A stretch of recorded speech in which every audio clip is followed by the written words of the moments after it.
just let me tell you one thing that please interact. Okay, because I'm not here to teach you literature, and I'm also not liking it because if you all will just go on listening, it won't help you. Okay, so I just want an interactive session. This is for the last day we are here. We have 1.5 hours, so just interact. Okay, it will be helpful for you also and for me also. So it's a request. Please interact. So first, just a minute. Let me present my screen.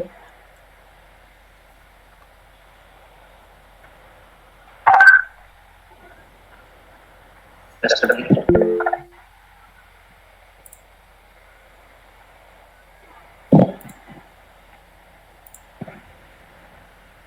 Okay, so I think my screen is visible to all of you. Okay, so we are going to start. First, I'll tell you something about operators. Okay, because yesterday we have done a lot based on logical operators, but there are certain more steps which you need to know. Okay, that how conditional statements work, what operators produce actually. Okay, good evening. Good evening. Okay, so just tell me one thing. Either logical operators or relational operators. Okay, first of all, do you know that what are logical operators? What are logical operators? Come on. Example of logical operators and example of relational operators.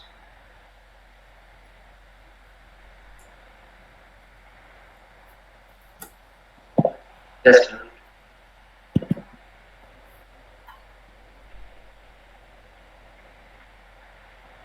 anyone else? From first year, come on, what are logical operators and what are relational operators? If you don't know right now, then I'll tell you. Just sitting quietly won't help, okay? No idea, okay. Okay, Anirman. So, let me show you.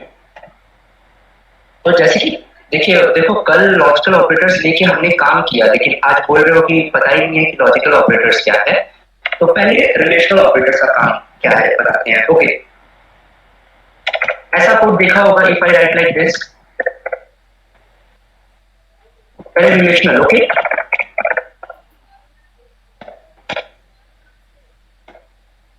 Just minute okay अच्छा अब मैं chat box नहीं देख पाऊंगा तो जो भी doubt होगा माइक ऑन करके बोल देना ओके वो बेटर होगा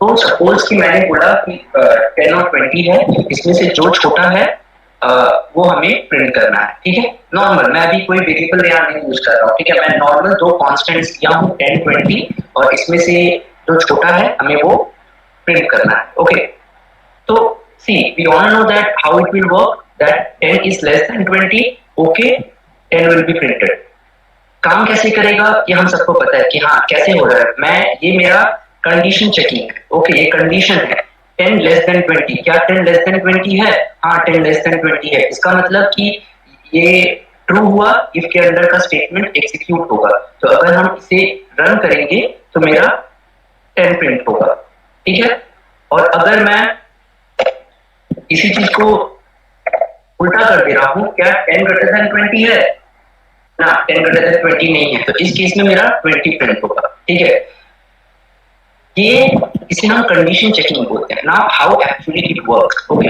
जस्ट लिसन टू मी हाँ यहाँ क्या हो रहा है चाहे रिलेशनल ऑपरेटर्स हो चाहे लॉजिकल ये मैं रिलेशनल ऑपरेटर का बात कर रहा हूँ रिलेशन बता रहा है ना देखो जैसे ये क्या है 10 ग्रेटर देन 20 तो इसका आंसर क्या हो सकता है अगर मैं जस्ट मिनट अगर मैं किसी से भी पूछता हूं कि 10 ग्रेटर देन 20, इसका क्या आंसर हो सकता है बताओ? 10 ग्रेटर देन 20, इस केस में यस, ठीक है, मतलब पॉसिबल आंसर्स क्या है, या तो यस या तो नो। पॉसिबल आंसर्स क्या है मेरा, या तो यस या तो नो। तो अगर यहां हम देखें तो इस चीज को रिप्लेस दो ही चीज कर सकता है, या तो वन, वन मेरा मतलब यस हो गया, और या तो जीरो, जीरो मतलब नो हो गया। तो ये चीज तो क्लियर रहेगा कि जो रिलेशनल ऑपरेटर हम जहां यूज कर रहे हैं उसका जो आउटपुट होगा वो या तो वन होगा या तो जीरो होगा। इस केस में 10 मेरा ग्रेटर देन 20, जो कि मेरा फॉल्स है, तो यहाँ पर जीरो देगा, और जो कि यहाँ पर जीरो देगा। तो हाउ इट वर्क्स कि इफ के पैरेंथेसिस में, ठीक है, इफ के पैरेंथेसिस में, ध्यान से, इफ के पैरेंथेसिस में अगर कोई भी नॉन जीरो वैल्यू होता है, इफ के पैरेंथेसिस में अगर कोई भी नॉन जीरो वैल्यू होता है उसे हम ट्रू मानते हैं, ठीक है। इफ के पैरेंथेसिस में अगर कोई भी नॉन जीरो वैल्यू होता है उसे हम ट्रू मानते हैं, और अगर इफ के पैरेंथेसिस में नॉन जीरो वैल्यू है then only the statements under if will be executed। एकदम क्लियर कर लो एकदम से, ठीक है। ये मेरा if है, पूरा if ब्लॉक है, ठीक है। if का पैरेंथेसिस वाला पोर्शन ये हो गया मेरा, और मैंने बोला कि जो रिलेशनल ऑपरेटर्स वो या तो वन प्रोड्यूस करेगा या तो जीरो प्रोड्यूस करेगा। 10 ग्रेटर देन 20, क्या ये करेक्ट है? No, it is false. तो इसका मतलब 10 greater than 20 it will be replaced by zero, it will be replaced by zero. और मैंने बोला इफ के पैरेंथेसिस में, पैरेंथेसिस मतलब मैं ये जो ब्रैकेट यूज किया उसका बात कर रहा हूँ, इस इधर अगर कोई भी नॉन जीरो है इसका मतलब ट्रू, इसका मतलब statements under the if will be executed, और अगर जीरो है इसका मतलब फॉल्स, ठीक है। जीरो है मतलब false, statements under if won't be executed. मतलब नेगेटिव नंबर पे फिर ट्रू माने चाहिए क्या? जस्ट अ मिनट वेट, हाँ राइट,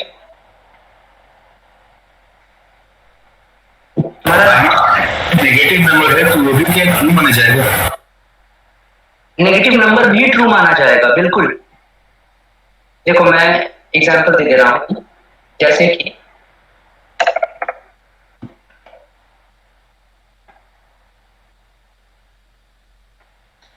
नेगेटिव, तो ट्रू हुआ इसलिए मेरा जाकर के अंदर प्रिंट हुआ, प्रिंटर एग्जीक्यूट हुआ। बस ये समझ लो कि इफ के पैरेंथेसिस में, इफ के पैरेंथेसिस में अगर कोई भी नॉन जीरो वैल्यू होता है, नेगेटिव भी तो नॉन जीरो हुआ ना, इसका मतलब ट्रू, और ट्रू इसका मतलब कि कंडीशन जो है वो ट्रू है, मतलब कि under if statements will be executed. ये चीज अपने दिमाग में भर लो। मैं देखो कुछ करके दिखाता हूँ। मैं यहाँ पर सपोज करो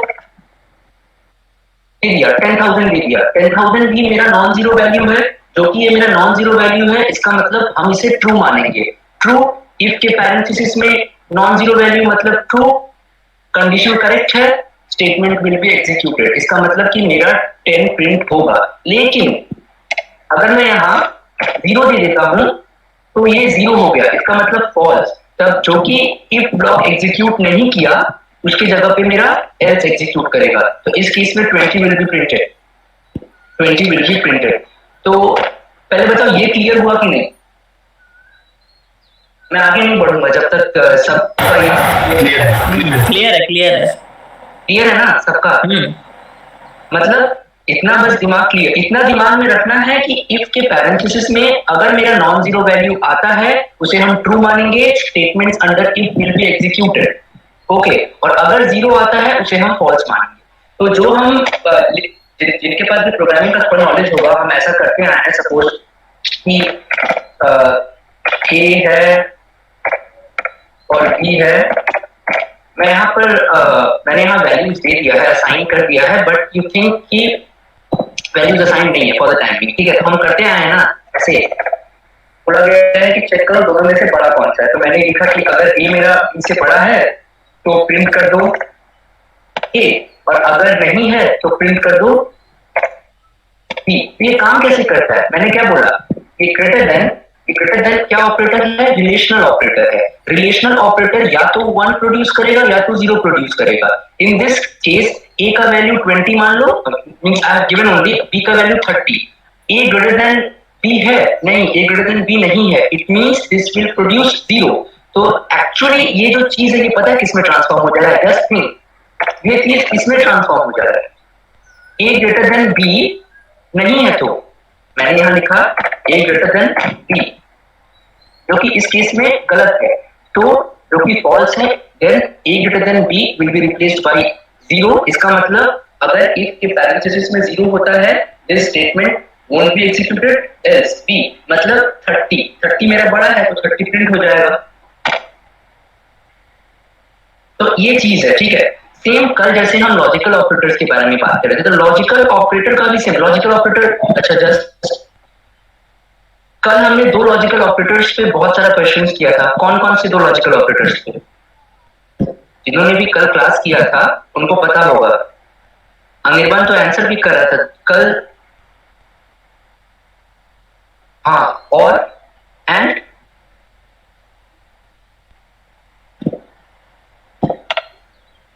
एक्सीलेंट, ओके। तो ये दो लॉजिकल ऑपरेटर्स को लेकर के हमने बहुत सारा स्टफ्स देखा था कि प्रिंटर कैसे डील करता है इन लोगों के साथ, ठीक है। तो चीज क्या होता है, if I write like this,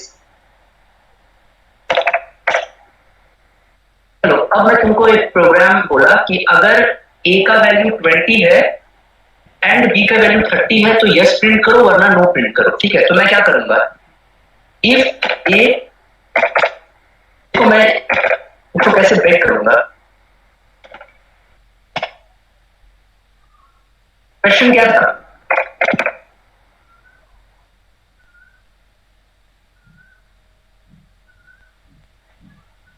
मैंने बोला कि क्वेश्चन ये है, अगर ए का वैल्यू 20 होता है एंड बी का वैल्यू 30 होता है, इसका मतलब print yes else print no. देखो अब लिखने को तो कंडीशन ये होगा कि if A equals to 20 and B equals to 30 print yes. पढ़ के भी समझ में आ रहा है कि हाँ अगर ए 20 के बराबर है एंड बी 30 के बराबर है हमें यस प्रिंट करना है, लेकिन इंटरनली वो कैसे रहा है मैं वो दिखा रहा हूं।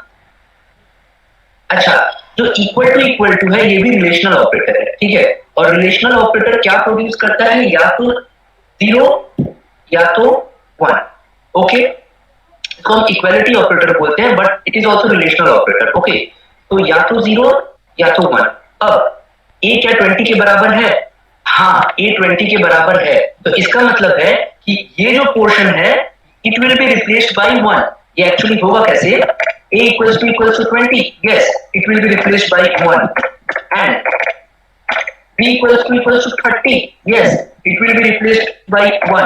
और मैंने कल ही बताया था कि लॉजिकल एंड के अगर लेफ्ट और राइट दोनों ही नॉन जीरो वैल्यू होता है, ठीक है, इट विल रिटर्न 1, ठीक है। दोनों ही नॉन जीरो वैल्यू है, इट विल रिटर्न 1। तो ओवरऑल क्या हो गया, ये पूरे चीज की जगह पे क्या आ जाएगा, ये पूरे चीज की जगह पे आ जाएगा 1। और इफ के पैरेंथेसिस में अगर कोई भी नॉन जीरो वैल्यू होता है, इसका मतलब हम उसे ट्रू मानते हैं। 1 is non zero, statements under if will be executed. यहाँ प्रिंट होगा यस, यहाँ प्रिंट होगा यस, ओके। अब देखो इसको मैं और एक सिंपल कर दे रहा हूं।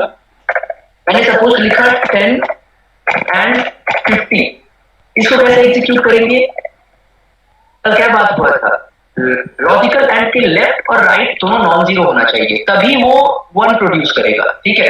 लेफ्ट और राइट में नॉन जीरो है तो इसका मतलब कि it will produce 1, it means that the whole thing will be replaced by 1। और जो कि इफ के पैरेंथेसिस में मेरा नॉन जीरो वैल्यू है, इसका मतलब मेरा printer yes will be printed, yes is printed. इसलिए हम लोग नेक्स्ट भी कर सकते हैं ना, मतलब 5 से अगर 1 नॉन जीरो अगर 5 से एलिमेंट से और सबके एंड करते हैं तो भी ट्रू रिटर्न करेगा ना। एग्जांपल लेकिन अगर बीच में मतलब जैसे 1 एंड 2 एंड 3 एंड 4 एंड 5 तो ये ट्रू रिटर्न करेगा, ट्रू रिटर्न करेगा बिल्कुल। और अगर बीच में कोई भी जीरो आ जाए तो let me show you, okay. देखो बात है कि एक भी जीरो का मतलब तो क्या हो गया, फॉल्स, ठीक है। देखो जैसे मैंने कल एक एग्जांपल दिया था वो मैं फिर आज बोलूंगा कि मैं बोलता हूं मैंने तुमको 10 टास्क दिया है, ठीक है। अब उसमें से अगर तुम पहला कंप्लीट करोगे तभी दूसरे पे जाओगे, अगर तुम दूसरा कंप्लीट करोगे तभी तीसरे पे जाओगे, अगर तुम तीसरा कंप्लीट करोगे तब चौथे पे जाओगे, ठीक है। और अगर तुम 10 का 10 कंप्लीट करते हो तब मैं तुमको 1 पॉइंट दूंगा, यहाँ पर उस तरीके से समझो, जो एंड ऑपरेटर है, लॉजिकल एंड है, वो सारे टास्क को सेपरेट कर रहा है, ठीक है। अब उसमें से अगर तुम चार, जैसे देखो भाई, जो अर्नब का क्वेश्चन था वो अभी मैं दिखा देता हूँ। अर्नब ये बोल रहा था, अर्नब ऐसा कुछ बोल रहा था पहले, ठीक है। इसमें भी क्या होगा कि यस प्रिंट होगा, इसमें यस प्रिंट होगा, लेकिन अगर एक भी जीरो आता है मतलब तो खेला ही खत्म हो गया ना। जैसे मैंने तुमको एग्जांपल दिया था कि अगर तुम पूरा जूम कर दीजिए प्लीज स्क्रीन, ओके पूरा जूम कर दीजिए। Okay perfect perfect perfect perfect ना। तो ये पार्ट समझ में आया कि नहीं? अच्छा, ये वर्क कैसे करेगा कोई? अच्छा, जस्ट ये बहुत अच्छा चीज है। अगर मैं ऐसा लिखता हूं, बस मिनट, हाँ,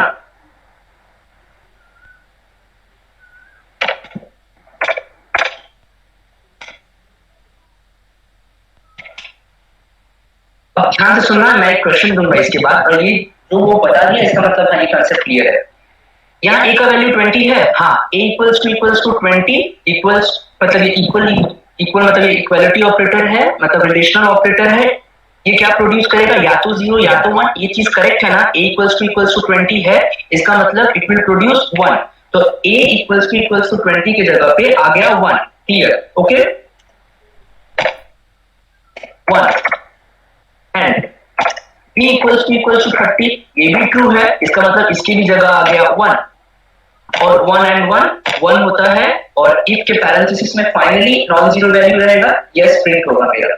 अब ये जो मैंने यहाँ ऐसे लिखा है एग्जैक्टली कि 1 लॉजिकल एंड 1 मेरा 1 आ जा रहा है, आप ये इसके लिए समझाओ, सेम चीज चैट बॉक्स में लिखना। हाँ, c इक्वल्स टू 40 दे दिया मैं, ओके।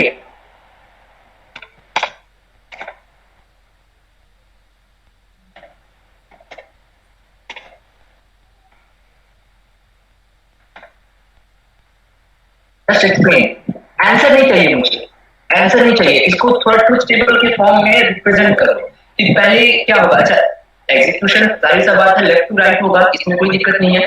जस्ट शो मी, जैसे मैंने अभी उस केस में दिखाया था कि a इक्वल्स टू 20 ट्रू है, it will be replaced by 1, तो वैसे इस केस में क्या होगा? फाइनल। और फाइनल तुमको बताना है कि ये पूरे की जगह पे क्या आएगा। ओके, ये पूरे की जगह, देखो वो तो मुझे पता ही है कि इस पूरे की जगह पे 0 आएगा, आंसर जो इसका होगा वो नो प्रिंट होगा, आंसर नो प्रिंट होगा। लेकिन मुझे वो एग्जीक्यूशन चाहिए जो मैंने अभी यहाँ कमेंट के तौर पे दिखाया था। एनीवन, पहले ए का वैल्यू चेक होगा जो ट्रू है, देन बी का वैल्यू 50 से कंपेयर होगा जो फॉल्स है, तब आगे नहीं। एकदम एकदम एकदम एकदम एब्सोल्युटली करेक्ट। हाँ, डायरेक्टली फॉल्स, एकदम। हाँ अनिर्बाण, अब देखो क्या होगा यहाँ पर। पहले a इक्वल्स टू 20 जो कि ट्रू है, it will be replaced by 1 and p equals to 50 false हो गया, 0। अब मैंने क्या बताया था, हम लेफ्ट से राइट चेक करेंगे, ठीक है। अगर मेरे लॉजिकल एंड ऑपरेटर्स हैं, हम लेफ्ट से राइट जाएंगे, कहीं भी अगर मेरा 0 आ जाता है, इसका मतलब तो खत्म, लॉजिकल एंड 0 आया, खत्म, मतलब कि मेरा आंसर क्या होगा? 0 होगा, करेक्ट होगा। यहाँ पर मेरा उसके बाद जहां भी फॉल्स मिल गया, उसके बाद कोई भी सेट ऑफ स्टेटमेंट्स हो वो आगे एग्जीक्यूट ही नहीं होगा ना, एग्जीक्यूट ही नहीं होगा। इसका देखो एग्जांपल बहुत अच्छे से मैंने कल भी दिखाया था, आज भी दिखा दे रहा हूँ। सपोज इसको ऐसे ना दिखा करके मैं, वेट,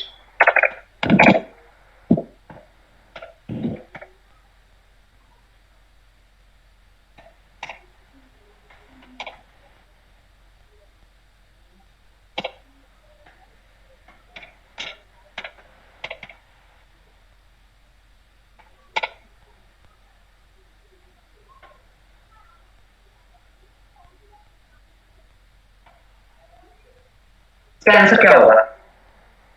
इसका आंसर है हेलो। ओके, अच्छा, अनिर्बान एक्सप्लेन कर सकते हो? हेलो आएगा, क्योंकि हेलो के लिए वहाँ पे 5 आएगा, उसके बाद कुछ भी नहीं है इसलिए 0 आएगा, और उसके आगे आपने बस नो मिस कर दिया, आई थिंक नो भी प्रिंट होगा, एल्स पार्ट एग्जीक्यूट। अब देखो हाँ सॉरी, नो, हाँ एल्स पार्ट एग्जैक्टली। हाँ तो इस केस में हो क्या रहा है? अच्छा, नाउ टेल मी, हाँ, print hello, this part will be replaced bye, इसकी जगह पे क्या आएगा? प्रिंट हेलो, ये तो नंबर ऑफ कैरेक्टर्स। तो क्या क्या है यहाँ पर? 5। हाँ 5 आएगा। 5 आएगा, ठीक है। तो प्रिंटर एक फंक्शन है, वो क्या रिटर्न करेगा? Number of characters, it will return 5। So this part it will be replaced bye 5। ठीक है, चलो मैं यहाँ लिखता हूँ, हाथ आ गया, ठीक है। अब एंड यहाँ पर मैं कुछ प्रिंट कर रहा हूँ, कुछ भी प्रिंट नहीं कर रहा हूँ, ठीक है। Then it will be replaced by 0, और जो कि एक 0 आ गया, इसका मतलब कि इसका जो आउटपुट होगा वो 0 होगा, मैं आगे जाऊंगा ही नहीं। तो इस केस के लिए हेलो प्रिंट हुआ, ठीक है, लेकिन मैं यहाँ तक पहुंचा ही नहीं, क्योंकि यहीं पे मेरा 0 आ चुका है। तो फाइनली क्या होगा? This entire thing it will be replaced by 0, और जो कि ये 0 आ गया, इसका मतलब इफ के पैरेंथेसिस में 0, it means false. Statements under if won't be executed, else में आएगा नो प्रिंट करेगा। क्लियर हुआ?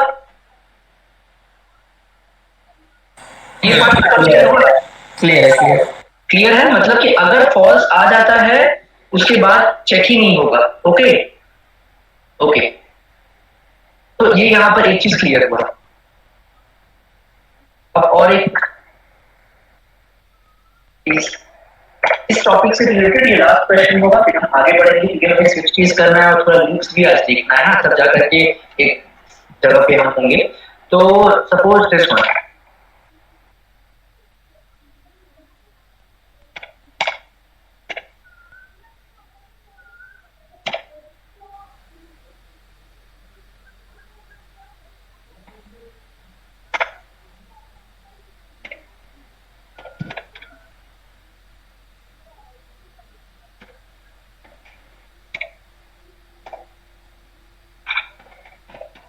एक और चीज बता दे रहा हूं।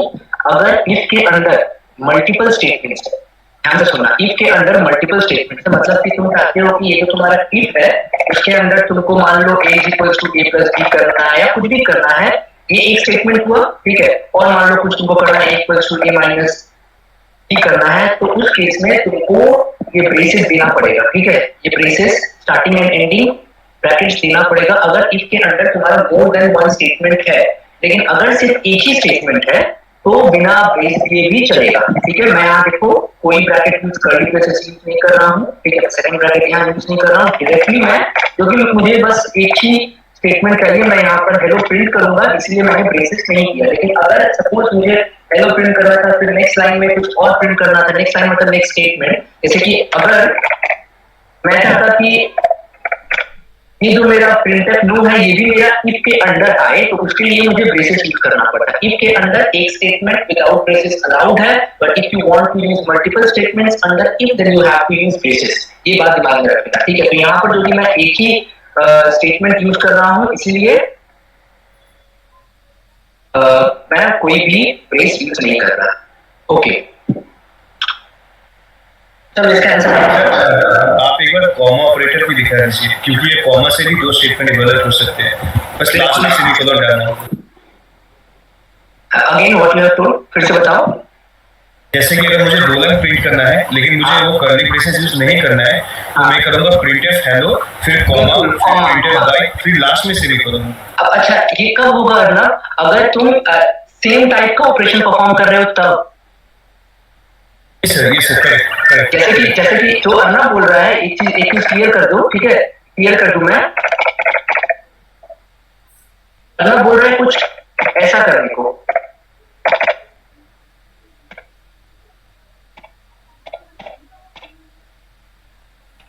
करेक्ट? अर्नब बोल रहे हैं कुछ ऐसा करने को, ये बिल्कुल वैलिड है इस केस में, ये बिल्कुल वैलिड है इस केस में। ये क्योंकि ये एक्चुअली तुम अगर कंसीडर करोगे, ये एक ही स्टेटमेंट इसको मान लो, ठीक है, ये एक ही स्टेटमेंट है, और ये तभी पॉसिबल है जब दोनों सेम टाइप का होगा तब। यहां भी हम प्रिंटफ यूज कर रहे हैं, यहां भी हम प्रिंटफ यूज कर रहे हैं। अब इस केस में इस चीज को वेट, इसका आउटपुट मैं प्रिंट नहीं करूंगा क्योंकि ये तो मुझे जैसे कि एंड मैंने 1 दिया, मतलब condition 2 statements under if will be executed in this case hello and क्या हो गया, ओह सॉरी, यहां तो मुझे सेमीकोलन देना ही पड़ेगा ना।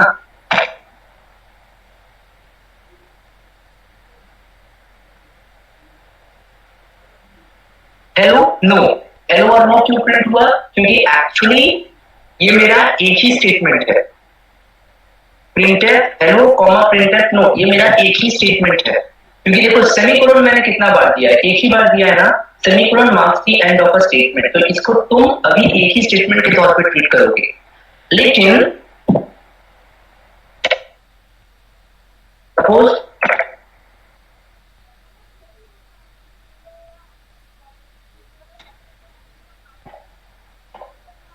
आई थिंक होगा हाँ बोलो, प्रिंटेड से इंटीजर रिटर्न कर रहा है equal to v plus integer ही रिटर्न करेगा ना, तो आई थिंक ये अलाउड है, आई गेस अलाउड है। लेकिन जस्ट अ मिनट, अगर मैं प्रिंट करता हूं तो फिर एक मिनट रुक जाओ, एक बार चेक कर लेते हैं ये वाला चीज,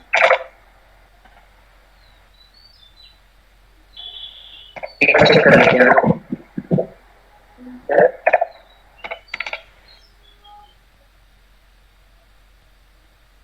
या फिर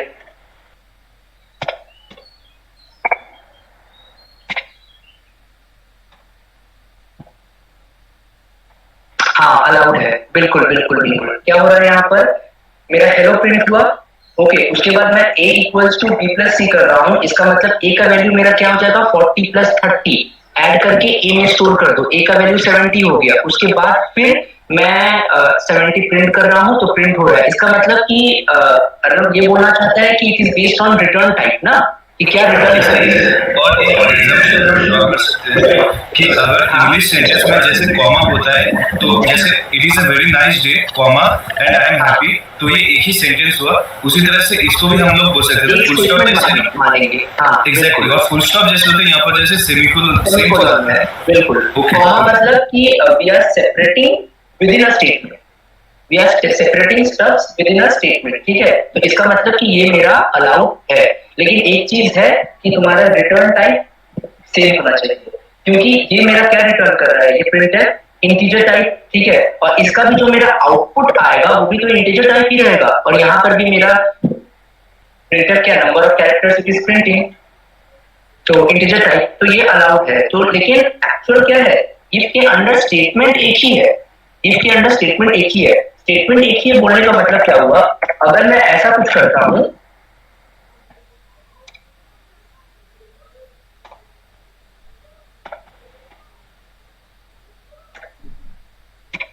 तो सिर्फ हेलो प्रिंट होगा,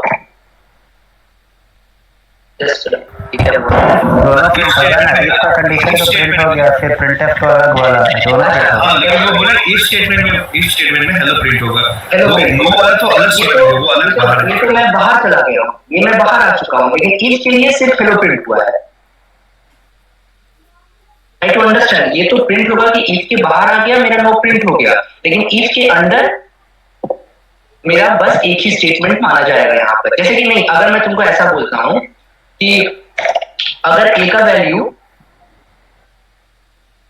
50 से बड़ा है, ठीक है, तब तुम हेलो प्रिंट करोगे, और उसके बाद ये जो प्रिंटफ नो है ये मेरा इफ के अंडर नहीं आ रहा है, बात ये, अब वो तो क्या हुआ, एग्जीक्यूशन कंप्लीट हुआ, मेरा एग्जीक्यूशन बाहर आ गया, मेरा नो प्रिंट हो जाएगा, लेकिन इफ के अंडर मेरा प्रिंटफ, दूसरा वाला प्रिंटफ इफ के अंडर नहीं आएगा, ये चीज बोल रहा था। लेकिन एक स्टैंडर्ड प्रोसीजर है ना, मतलब कि अगर इफ लगाता है कोई, हाँ, लगाने मतलब एक गुड प्रैक्टिस कोडिंग में गुड प्रैक्टिस है ना, प्रेशर देना चाहिए, हाँ हाँ तो इससे बच्चों को समझ में भी अच्छे से आया कि कहाँ पे देखो, अगर तुम एक स्टेटमेंट भी यूज करते हो तो ये नहीं है कि अगर बेस दोगे तो गलती हो जाएगा ना, ये भी अलाउड है। बस ये बोल रहा था कि इफ के अंदर अगर सिर्फ एक स्टेटमेंट है तो बिना ब्रेसेस दिए भी काम चल सकता है, लेकिन अगर मल्टीपल स्टेटमेंट्स तुम एग्जीक्यूट करना चाहते हो इफ के अंदर तो ब्रेसेस देना कंपलसरी है, और एक स्टेटमेंट के अंदर तुम कॉमा देकर के डिफरेंट ऑपरेशंस परफॉर्म कर सकते हो, लेकिन वो एक ही स्टेटमेंट कहलाएगा। और प्रीवियस केस में क्या हुआ था कि if a is greater than 50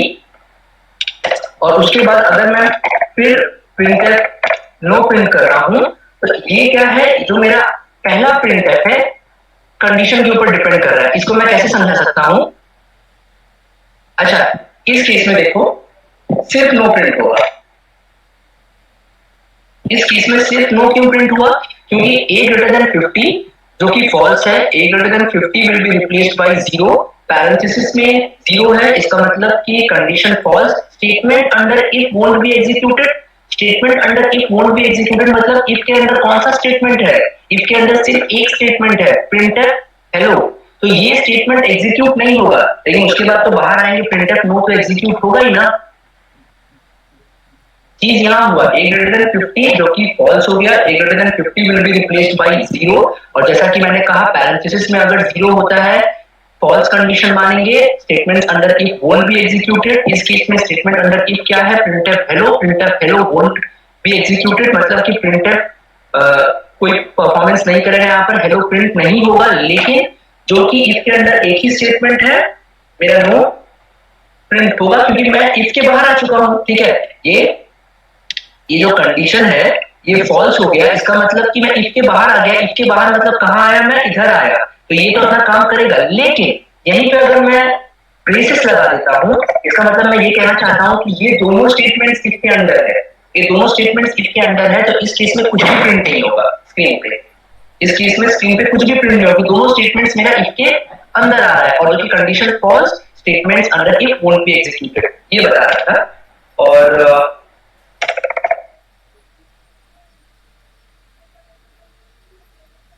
इसका एग्जीक्यूशन बताओ कैसे होगा, क्या प्रिंट होगा? अगर a 2 से ग्रेटर है जो कि एक्चुअली करेक्ट है तो आगे जाएगा ही नहीं, तो आगे जाएगा ही नहीं। एग्जैक्टली, इसका मतलब कि हेलो और नो प्रिंट होगा। एग्जैक्टली। सर मैं एक ऑफ टॉपिक बात करना चाहता हूँ कि अगर मतलब एक इंटरव्यू क्वेश्चन आया था जिसमें पूछा गया था कि क्या सेमीकोलन के बिना भी कोई प्रोग्राम लिखा जा सकता है, तो उसमें इफ का यूज किया जा सकता है। हाँ बिल्कुल बिल्कुल बिल्कुल, तो वो आप थोड़ा इनको दिखा दीजिए प्लीज। ओके,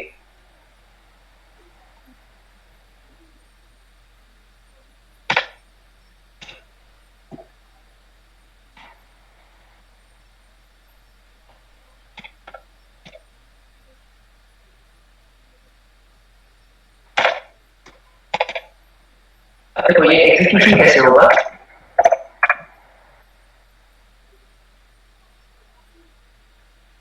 देखो, बहुत लोग पूछते हैं कि यार एक काम करो, हेलो वर्ल्ड प्रिंट करो विदाउट यूजिंग सेमीकोलन। ठीक है, हेलो वर्ल्ड प्रिंट करो विदाउट यूजिंग सेमीकोलन। तो वैसे देखो बेसिक अप्रोच क्या है, हेलो वर्ल्ड प्रिंट करना है, ठीक है, तो क्या करोगे? इधर प्रिंटर हेलो वर्ल्ड, लेकिन अब अगर, अच्छा इस चीज को मैं अभी हटा दे रहा हूं,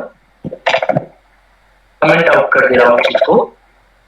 अब इसको अगर रन करोगे एरर देगा, ये सिंटैक्टिकल एरर हो गया। क्यों? क्योंकि प्रिंटफ अगर एक फंक्शन है, एक स्टेटमेंट है, स्टेटमेंट हमेशा सेमीकोलन से एंड होता है, ठीक है, और यहाँ मैंने स्टेटमेंट एंड ही नहीं किया है, तो ये एरर दे दिया, तो मुझे तो यहाँ पर सेमीकोलन देना पड़ा, और जो कि मुझे यहाँ सेमीकोलन देना पड़ा, इसका मतलब कि मैं वो वायलेट कर रहा हूँ उनका जो क्राइटेरिया है। उन्होंने बोला कि हेलो वर्ल्ड प्रिंट करो विदाउट यूजिंग सेमीकोलन, ठीक है, तो अगर मैं सेमीकोलन देता हूँ तो मैं वो रूल वायलेट कर रहा हूँ, और अगर सेमीकोलन नहीं देता हूँ तो सी कंपाइलर मुझे ये अलाउ नहीं करेगा, क्योंकि ये सिंटैक्टिकल एरर हो जाएगा।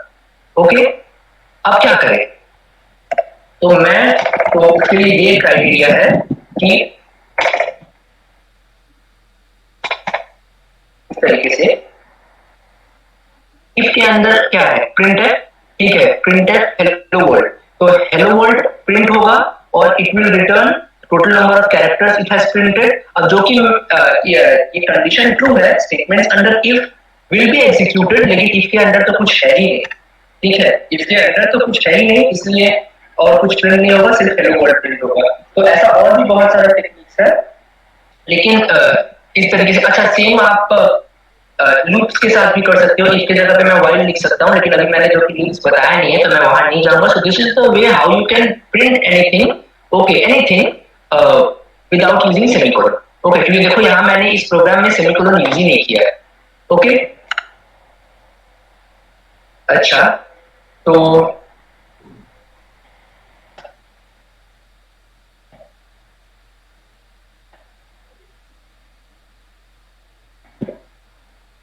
था एक बार ये वाला भी मैं बता दे रहा हूँ। इस केस में क्या होगा, अगर मैं मान लो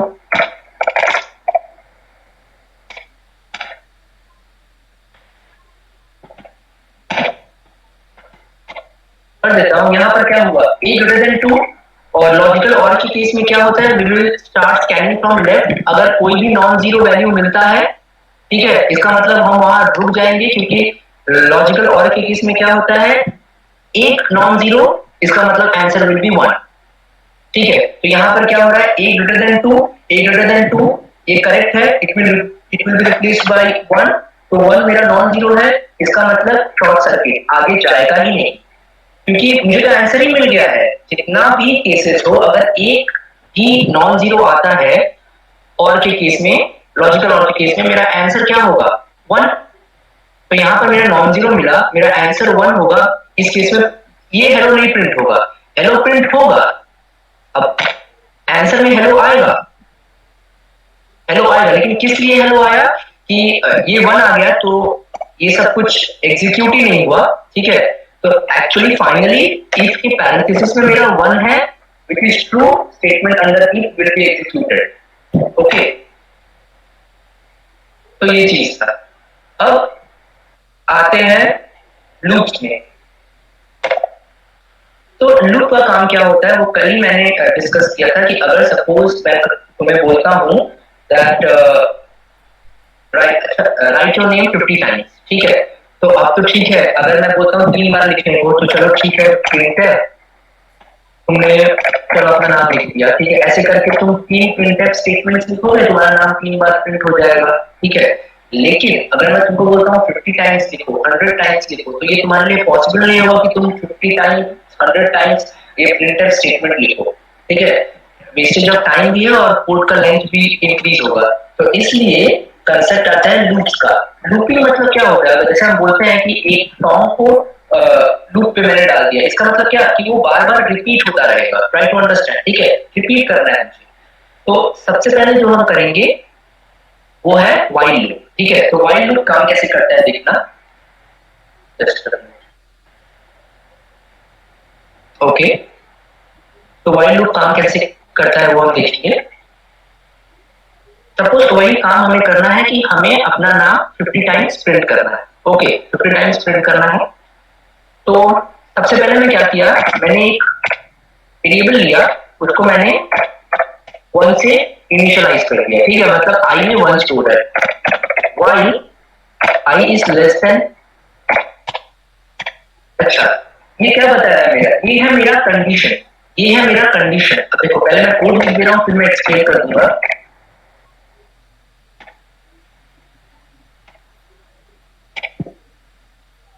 ओके,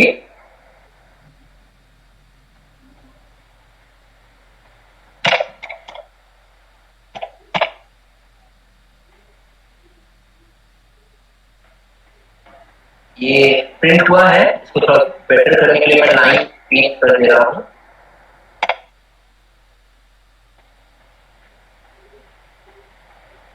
ये प्रिंट हुआ है 50 टाइम्स। ओके, मैं ऊपर कर देता हूं, 50 टाइम्स प्रिंट हुआ है। ओके, अब ये काम कैसे करेगा देखना। हाँ, सबसे पहले i का वैल्यू 1 हुआ। ओके, सबसे पहले क्या हुआ, i का वैल्यू 1 हुआ, ये कंडीशन चेक होगा। ओके, कंडीशन क्या है, क्या मेरा 1 लेस देन या इक्वल टू 50 है। हाँ, मेरा 1 लेस देन 50 है। ठीक है, तो अच्छा, लेस देन इक्वल टू क्या है, ये भी मेरा एक रिलेशनल ऑपरेटर है। ये क्या है, मेरा रिलेशनल ऑपरेटर है, it will be replaced bye either 1 और 0। ठीक है, तो 1 लेस देन इक्वल्स टू 50, ये मेरा करेक्ट है। हाँ, मेरा 1 जो है ये लेस देन इक्वल्स टू 50 है, लेस देन 50 है। ठीक है, तो क्या होगा, ये जो चीज है it will be replaced by 1। ठीक है, तो जैसा मैंने बोला, इफ के पैरेंथेसिस में अगर कोई नॉन जीरो वैल्यू आता है, statements under if will be executed, और while के भी पैरेंथेसिस में अगर कोई नॉन जीरो वैल्यू आता है, तो statements under while will be executed. तो था क्या मेरा i less than equals to 50, तो i का इनिशियल वैल्यू है 1 less than equals to 50, correct. इसका मतलब कि while के पैरेंथेसिस में मेरा 1 आया, क्योंकि रिलेशनल ऑपरेटर या तो 1 प्रोड्यूस करता है या तो 0 प्रोड्यूस करता है, और जो कि यहाँ पर ये जो कंडीशन है वो ट्रू है, it will produce 1, statement under while will be executed, इसका मतलब प्रियांशु प्रिंट हुआ। ओके, तो ये लूप है। लूप मतलब जब तक कि मेरा ये चीज 0 नहीं हो जाता, ठीक है, तब तक ये चलता रहेगा। अब मैं क्या कर रहा हूं, इसके अंदर i का वैल्यू 1 से इंक्रीमेंट कर रहा हूं, मतलब i का वैल्यू मेरा 2 हो चुका है, ठीक है। 2 लेस देन इक्वल्स टू 50, ये भी ट्रू है, it means again this place will be replaced by 1 with in parenthesis 1 means condition is correct, statement under while will be executed. ऐसे करते करते एक वक्त आएगा जब i का वैल्यू 50 हो जाएगा, तो फिर i का वैल्यू 51 हो जाएगा। 50 टाइम्स ये हुआ तो i का वैल्यू 50 है, तो i equals to i plus 1, मतलब 50 प्लस 1 51 हो जाएगा। यहाँ पर 51 less than equals to 50 false, इसका मतलब this will be replaced by 0, we will come out of the loop. और उसके बाद मेरा स्टेटमेंट यहाँ आएगा, ठीक है। यहाँ पर जो भी है वो तो होगा ही, ठीक है।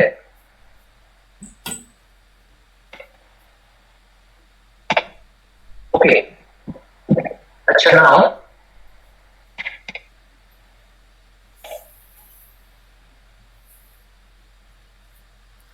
इसका आउटपुट क्या आएगा? तो वाइल पे एग्जीक्यूट नहीं होगा तो हेलो प्रिंट होगा बस। एक्सेलेंट, ठीक है। यहाँ क्या हो रहा है, प्रिंटफ में मैंने, अच्छा ये मैं भले ही i equals to i plus 1 कर रहा हूँ, इससे कोई मतलब नहीं है, क्योंकि ये यहाँ कंडीशन क्या है वो मैटर करता है, ठीक है। कंडीशन क्या है, प्रिंटफ, ठीक है। और मैंने मतलब पैरेंथेसिस में विदिन कोट्स कुछ भी नहीं दिया है, मतलब प्रिंटफ कुछ भी प्रिंट नहीं कर रहा है, इट विल रिटर्न 0। और व्हाइल में अगर मेरा कमेंट सेक्शन में कुछ कमेंट करके क्वेश्चन पूछ रहा है एक बार। अच्छा, एक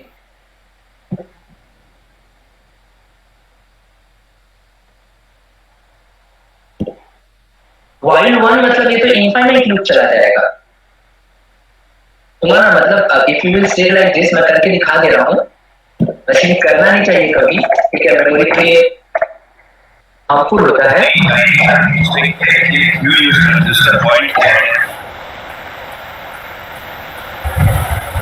देखो, एक सर्टेन नंबर ऑफ टाइम्स तो मैं चाहता हूं ना कि मेरा लूप एग्जीक्यूट करे, ठीक है। तो ये मेरा while लूप तभी एग्जीक्यूट करेगा अगर मेरा कंडीशन में 1 रहता है तब, ठीक है। मेरा कंडीशन वाला जो पार्ट है, if it will be replaced by 1 then, जैसे कि अगर मैं चाहता हूं ट्रू हो रहा है, कंडीशन ट्रू होना चाहिए, कंडीशन ट्रू होना चाहिए, then only the statements under while will be executed, ठीक है। अब देखो ट्रू मतलब क्या होता है, ट्रू मतलब कोई भी नॉन जीरो वैल्यू, मतलब अगर मैं यहाँ पर ये दे देता हूं, अब देखो अब इसमें केस क्या होता है, अगर मैं ऐसा देता हूं तो ये तो हमेशा ही 10 रहेगा ना, तो बार बार प्रियांशु प्रिंट होता ही जाएगा। देखो खत्म ही नहीं हो रहा है, प्रिंट होते ही जा रहा है, होते ही जा रहा है, होते ही जा रहा है, मुझे स्टॉप करना पड़ेगा। लेकिन क्योंकि कंडीशन ट्रू ही रह रहा है, कोई नॉन जीरो वैल्यू मैंने दिया है। लेकिन अगर मैं ऐसा देता हूं कि i less than equals to 50, तो यहाँ क्या हो रहा है, i का वैल्यू धीरे धीरे इंक्रीमेंट हो रहा है, ठीक है। तो एक वक्त i का वैल्यू, सॉरी टू इंटरप्ट भाई, आई थिंक तुम क्वेश्चन समझ नहीं पाया।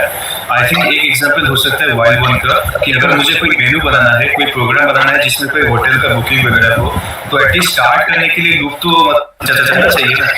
उसके लिए तो उसको मुझे फिर वो स्विच केस या कोई एग्जिट फंक्शन या फिर ब्रेक का मतलब समझाना होगा। तो लेकिन मतलब उसका क्वेश्चन वही था ना कि while 1 क्यों यूज करें, क्योंकि अगर मैं उसके अंदर कोई फंक्शन लिखना, मतलब प्रोग्राम या फिर प्रिंट करना चाहता हूं, again while parenthesis, if there is no condition, if there is only one, what will happen? Okay, वही बोल रहा था, मतलब अगर सिर्फ 1 होता है ना, यही पूछना है तुमको। Hello, in this case what will happen, now we are not changing the condition, in this case it will always remain 1। यहाँ i प्लस प्लस हो रहा है, i equals to i plus 1, कोई मैटर नहीं करता, क्योंकि ये तो 1 ही है, ठीक है। 1 मतलब non zero value, it means true, इसका मतलब ये लूप चलते जाएगा हमेशा के लिए, जब तक तुम्हारा मेमोरी खत्म नहीं हो जाए। एक बार देखो देखो देखो, ये फोकस हियर, प्रियांशु प्रिंट होते जा रहा है, प्रियांशु प्रिंट होते जा रहा है। while का कंडीशन हो, if का कंडीशन हो, ठीक है, अगर पैरेंथेसिस में कोई भी नॉन जीरो वैल्यू आता है मतलब कि हम उसे ट्रू मानेंगे। ट्रू मतलब उसके अंदर का स्टेटमेंट एग्जीक्यूट होगा। अब इफ में क्या था, एक ही बार एग्जीक्यूशन होता था, ठीक है, इफ में मतलब एक ही बार एग्जीक्यूशन, ऑटोमेटिकली बाहर आ जाएंगे एक बार के बाद, ठीक है। लेकिन व्हाइल या फिर डू व्हाइल यूज करेंगे, फॉर यूज करेंगे, तो उसमें क्या होता है कि based on condition we will move out of the loop. Okay, और यहाँ पर जो कि मैंने पैरेंथेसिस में 1 दिया है, तो ये तो 1 कभी चेंज ही नहीं हो रहा है ना। हेलो, हाँ, यस, হ্যাঁ প্রিয়াংশু, এখানে যদি আমরা ওই y ইকুয়াল টু -1 দিই সেটাও তো নন জিরো। नॉन जीरो मतलब नॉन जीरो कुछ भी ये भी चलेगा वो भी। हाँ, ये भी नहीं, तो देखना चलते रहेगा, एकदम ठीक। चलती रहेगा। मतलब बात ये है कि मतलब कंप्यूटर के लैंग्वेज में मैं सिंपली बोल दे रहा हूँ, ठीक है, ये समझ लेना कि जीरो के अलावा कुछ भी वो लोग ट्रू मानते हैं, बस। जीरो को ही फॉल्स माना जाएगा, जीरो के अलावा कुछ भी ट्रू, ठीक है। अच्छा, मैं अच्छा बस गो टू स्टेटमेंट के रेस्पेक्ट में बता दे रहा हूँ। ओके, बहुत ही मतलब एक क्वेश्चन मतलब हमसे भी पूछा गया था, इज इट पॉसिबल कि मेरा इफ और एल्स दोनों ही एग्जीक्यूट हो? इज इट पॉसिबल कि मेरा जैसे, जस्ट अ मिनट, मैं एक एग्जांपल दे रहा हूँ। यस, देखो, जैसे कि मैंने सपोज एक चीज दे रहा हूँ, मैंने दिया इफ 1,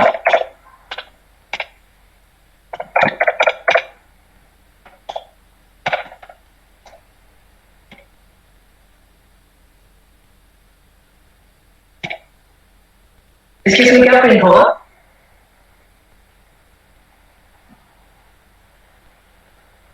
हेलो, हेलो प्रिंट होगा, ठीक है। अच्छा, हेलो क्यों प्रिंट हो रहा है? ইফ এর মধ্যে ওই নন জিরো ভ্যালু মানে condition true, then print a value, okay, then else जाबी ना। अब अगर मैं बोलूं कि ये चीज तो रहेगा ही, ठीक है, इसमें कुछ ऐसा परफॉर्मेशन मतलब परफॉर्म करो, ऐसा कुछ परफॉर्मेंस चाहिए कि मेरा हेलो और नो दोनों ही प्रिंट हो। अब ये तो डाउट आएगा यार, ये कैसे हो सकता है? या तो इफ या तो एल्स। अगर इफ के पैरेंथेसिस में जो हमने कंडीशन दिया है या फिर इफ के पैरेंथेसिस में हमने जो वैल्यू दिया है वो अगर मेरा नॉन जीरो होता है, मतलब कि statement under if will be executed, और अगर वो मेरा जीरो होता है इसका मतलब statement under else will be executed. लेकिन यही कंसेप्ट आता है लेबल का और गो टू स्टेटमेंट का। मैं दिखा रहा हूं कैसे होगा ये।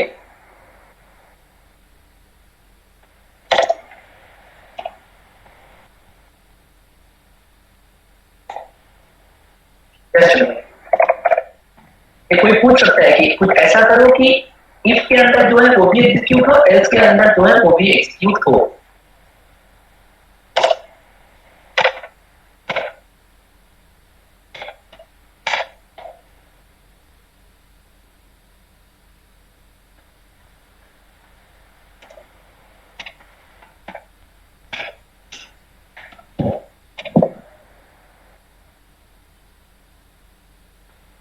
क्या हो रहा है यहाँ पर?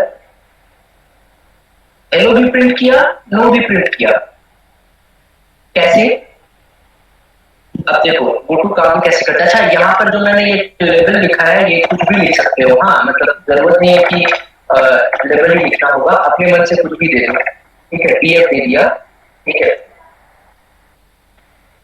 अब देखो इसका मैं एग्जीक्यूशन समझा रहा हूँ कि ये काम कैसे करेगा, ध्यान से देखना, ठीक है। सबसे पहले इफ के पैरेंथेसिस में मेरा नॉन जीरो वैल्यू है, इसका मतलब कि ट्रू, मेरा प्रिंट है हेलो हुआ। अब ये जो गो टू डीएफ है ये भी मेरा इफ के अंदर आ रहा है। मैंने क्या बोला? If you want to have multiple statements, ठीक है, तो स्टेटमेंट मतलब क्या हुआ? अच्छा, एक और बात, अगर मैं ऐसे लिखता हूं ये भी दो अलग स्टेटमेंट्स है, ओके। ये मत समझना कि एक लाइन में लिख दिया तो ये सिंगल स्टेटमेंट हो गया ना, तो स्टेटमेंट्स के बीच में सेमीकोलन होगा, तो सेपरेशन तुम मान सकते हो यहाँ पर सेमीकोलन है। जहां से ही मैंने एक सेमीकोलन दे दिया इसका मतलब that is the end of that statement. और वही हमने पिछले कुछ एग्जांपल्स में देखा था कि वी कैन हैव मल्टीपल मतलब divisions under the same statement, जो हम कॉमा यूज करके कर सकते हैं। और वो तभी पॉसिबल है अगर वो सेम टाइप का होता है। देखो मैं सेम टाइप का क्यों बोलना चाह रहा था कि थोड़ा सा इससे बाहर जा रहा हूं। इंट ए, ठीक है, comma B, comma C, this is possible. ये क्या है, मेरा एक स्टेटमेंट है, ओके, ये मेरा एक स्टेटमेंट है, इंट मेरा डेटा टाइप हो गया और ए बी सी मेरा वेरिएबल्स हो गया। लेकिन ये देखो वेरिएबल्स अंडर सेम डिक्लेरेशन, ठीक है, ये एक स्टेटमेंट है, उसके अंदर मैंने तीनों वेरिएबल्स है, तीनों का टाइप सेम है, तभी मैं यहाँ कॉमा यूज कर पा रहा हूँ, तीनों वेरिएबल्स का टाइप सेम है। तो उस केस में जब हम लोग printf with in quotes hello print किए थे, ठीक है, फिर a इक्वल्स टू कॉमा देकर के a equals to b plus C किए थे, ठीक है, तो a equals to b plus C किए तो उसका भी जो आउटपुट आ रहा था वो इंटीजर आया, ठीक है, प्रिंटफ हेलो आउटपुट इंटीजर आया, तो वो क्या हो गया, मतलब सेम डिक्लेरेशन हुआ, ठीक है, सेम टाइप हुआ, तो वो हम लोग एक स्टेटमेंट में ला सकते हैं। लेकिन यहाँ पर मैं ये कहना चाहता हूँ ऐसे मैं नहीं कर सकता, ओके,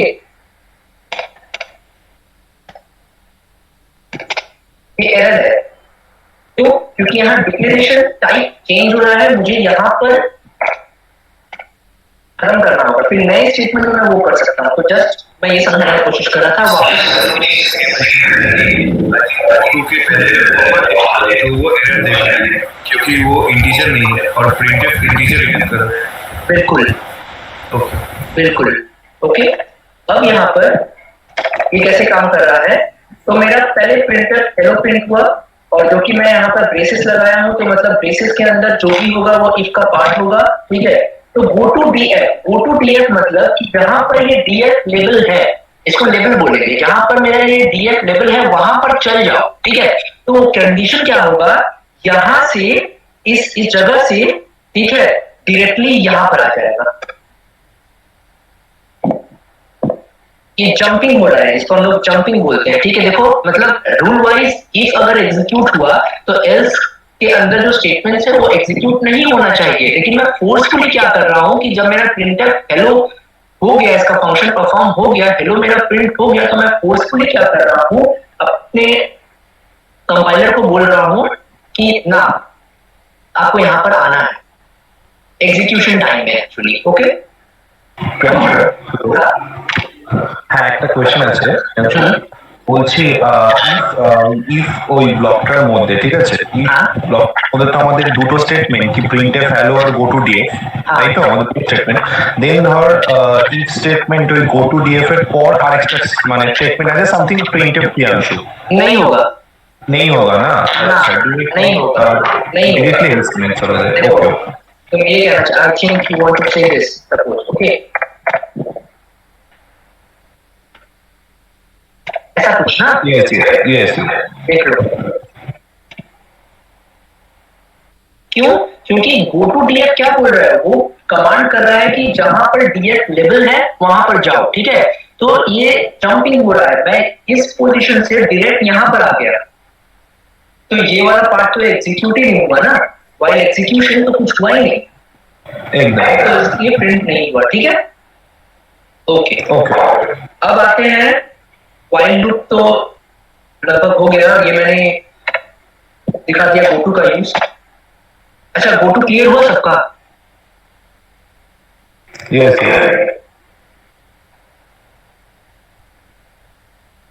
ओके ठीक है। तो ये वैसे देखो प्रोग्राम्स में उतना काम नहीं आएगा, ठीक है, बहुत रेयरली सब यूज करता है, लेकिन कभी कभी इंटरव्यूज में पूछ देता है, ठीक है, कि एक काम को, जैसे अर्नब ने वो क्वेश्चन बोला था तो मैंने करके दिखाया था कि तुमको बोल दिया कि हेलो वर्ल्ड प्रिंट करो विदाउट यूजिंग सेमीकोलन, तो जो कि वाइल उस वक्त मैंने इफ यूज करके दिखाया था, अब मैं यहाँ पर वाइल यूज करके भी दिखा दे रहा हूँ,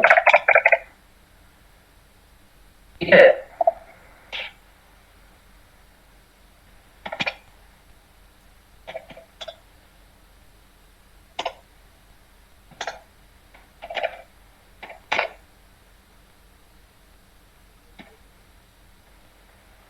अच्छा कैन एनीवन टेल मी कि मैंने यहाँ ब्रेक क्यों दिया है? अच्छा फ्रॉम फर्स्ट ईयर, हाँ मैंने यहाँ पर ब्रेक क्यों दिया है? मेरा काम था कि मुझे हेलो वर्ल्ड प्रिंट करना था, ठीक है, विदाउट यूजिंग सेमीकोलन, ओके। तो मैंने यहाँ क्या किया है, while के पैरेंथेसिस में, ठीक है, मैंने printf hello world लिखा और as statement within while मैंने ब्रेक दिया है। अगर मैं ब्रेक नहीं देता तो क्या होता? इनफाइनाइट लूप, ठीक है। तो चीज क्या था, मुझे तो सिर्फ एक ही बार ना प्रिंट करना था हेलो वर्ल्ड। तो ठीक है, तो काम कैसे करता है, पहले मैं आया, मैंने किया प्रिंटफ हेलो वर्ल्ड, ठीक है। तो जाहिर सा बात है कि कितना 5 6 5 11, ठीक है। ये रिटर्न क्या करेगा मेरा प्रिंटफ 11, क्योंकि it is printing 11 characters, 5 hello का, 5 वर्ल्ड का, और तुम्हारा व्हाइट स्पेस है between hello and world. So printf will return 11। Try to understand, printf will return 11 while के पैरेंथेसिस में 11 है, मतलब नॉन जीरो वैल्यू, मतलब true statement under while will be executed। ये तो काम अपना कर दिया, प्रिंटर हेलो वर्ल्ड प्रिंट किया, ठीक है। उसके बाद ये रिटर्न किया 11। अब एक्चुअली प्रिंटर हेलो वर्ल्ड की जगह पे मेरा 11 आ गया, जो कि मेरा ट्रू है। अब अगर मैं ब्रेक नहीं दूंगा तो क्या होगा, इसके अंदर कोई स्टेटमेंट नहीं है, ठीक है। वापस से कंडीशन चेक करेगा, वापस से 11 ट्रू, तो ये तो कुछ भी प्रिंट नहीं करेगा अंदर की वजह से, लेकिन ये प्रिंटर हेलो वर्ल्ड प्रिंट होता जाएगा, ठीक है, इनफाइनाइट चला जाएगा। और जो कि अंदर कुछ नहीं है, तो ये अंदर की वजह से कुछ भी प्रिंट नहीं करेगा, ठीक है। स्टॉप कर दे रहा हूं। तो इसलिए जो कि मैं चाहता था कि एक ही बार प्रिंट हो, मैंने ब्रेक दिया कि जैसे ही मेरा कंडीशन ट्रू हुआ, मैं अंदर आया, straight away out of loop.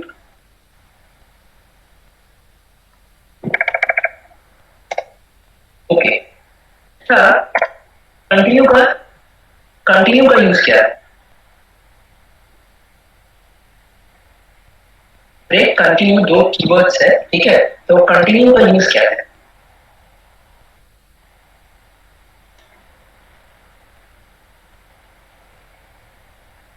For next iteration. जैसे कि मैं एक चीज बोलता हूं कि लेट मी राइट फर्स्ट। एक का मतलब तो पता चल गया कि अगर मुझे एक लाइन नंबर को एग्जांपल से दिखा दीजिए ना कि अगर नंबर प्रिंट नहीं करूंगा और अगर इधर प्रिंट करूंगा और मुझे 1 से 10 तक सारे नॉन प्राइम नंबर प्रिंट करूंगा तो आई थिंक बेटर। ओके, एक मिनट, प्राइम नंबर का डेफिनेशन क्या है फ्रॉम फर्स्ट ईयर? अगर मैं बोलता हूं कि प्राइम नंबर क्या होता है? एक प्राइम नंबर का प्रोग्राम करते हैं जो कि आपने बोला है, ठीक है। तो थोड़ा उस पर काम करेंगे, व्हाइल लूप यूज करेंगे, क्योंकि अभी तक मैंने सिर्फ व्हाइल लूप के बारे में बताया, तो व्हाइल लूप यूज करेंगे। लेकिन प्राइम नंबर होता क्या है from first year? Someone prime number, अगर कोई सॉरी फॉर, लेकिन ये जो मैं क्वेश्चन दिया ना, ये इंफोसिस में 6.5 लाख के जॉब में आया था, तो अगर वो ये समझ जाते हैं तो ये उनके लिए बहुत बड़ी बात होगी। सोचो अनिल भाई, क्या बोल रहे हो? बिल्कुल सही, ठीक है। सोचो, मैं इसको मैं रॉन्ग प्रूव कर सकता हूं।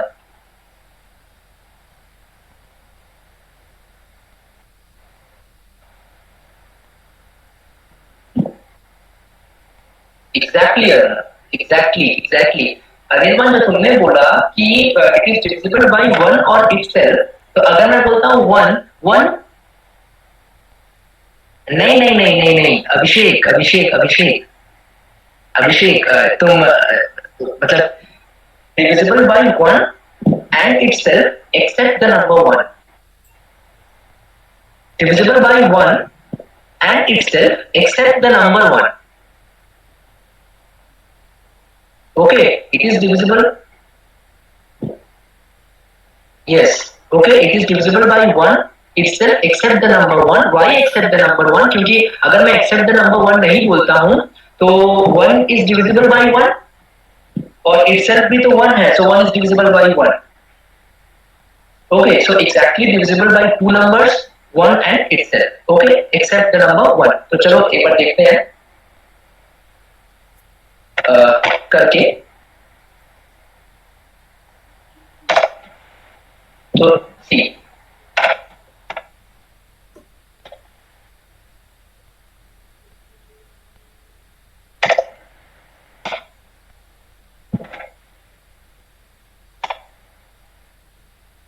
अर्नब तुम्हारा क्वेश्चन क्या था, फिर से बोलो, क्या मुझे चेक करना कि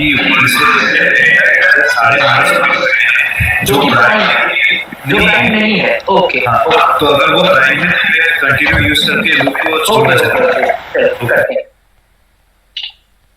तो अच्छा, तो मैं स्टार्ट कर रहा हूँ 2 से ही, ठीक है, क्योंकि ये तो नॉर्मल है कि 1, अच्छा तुमने बोला प्राइम नहीं है वो प्रिंट करना है ना, अच्छा चलो ठीक है।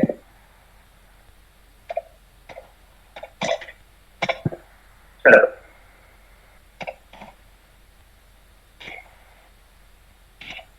सर बात है कि आप वो और क्योंकि वो अभी पढ़ेंगे ये लोग, और तो अगर वो नंबर 2 है और 3 है और 5 है तो वो मतलब उसके अंदर कंटिन्यू होगा, नहीं तो वो प्रिंट करेगा। I hope you getting me. नहीं देखो, लूप तो इनको मैंने बता ही दिया है, तो आई होप कि ये will get it, but still I think और ऑपरेशन यूज करना बेटर होगा, क्योंकि अगर वो जो सीखेंगे वो अभी इम्प्लीमेंट करें, जैसे कि बस एक कंडीशन ही तो करना है कि if the number is equal to 2 और ये मैं तुम लोगों को समझाने के लिए बता दे रहा हूँ, लेकिन एग्जाम में मतलब क्योंकि ये तो मैंने यहाँ पर तो अर्नब ने बहुत छोटा कर दिया है ना कि 1 से 10 तक, ठीक है, तो 1 से 10 तक यू कैन राइट। अर्नब बोलना क्या चाहता है, देखो अर्नब ये बोलना चाहता है कि इफ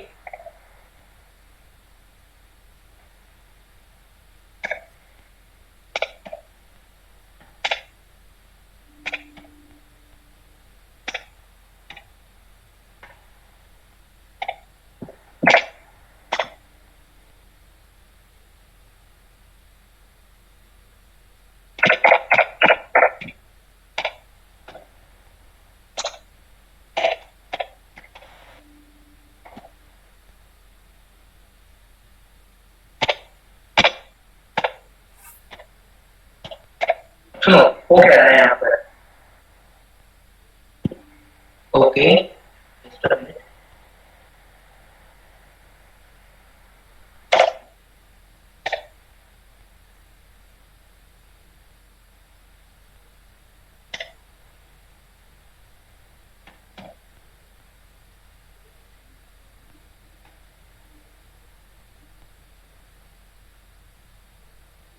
चलो देखते हैं, ओके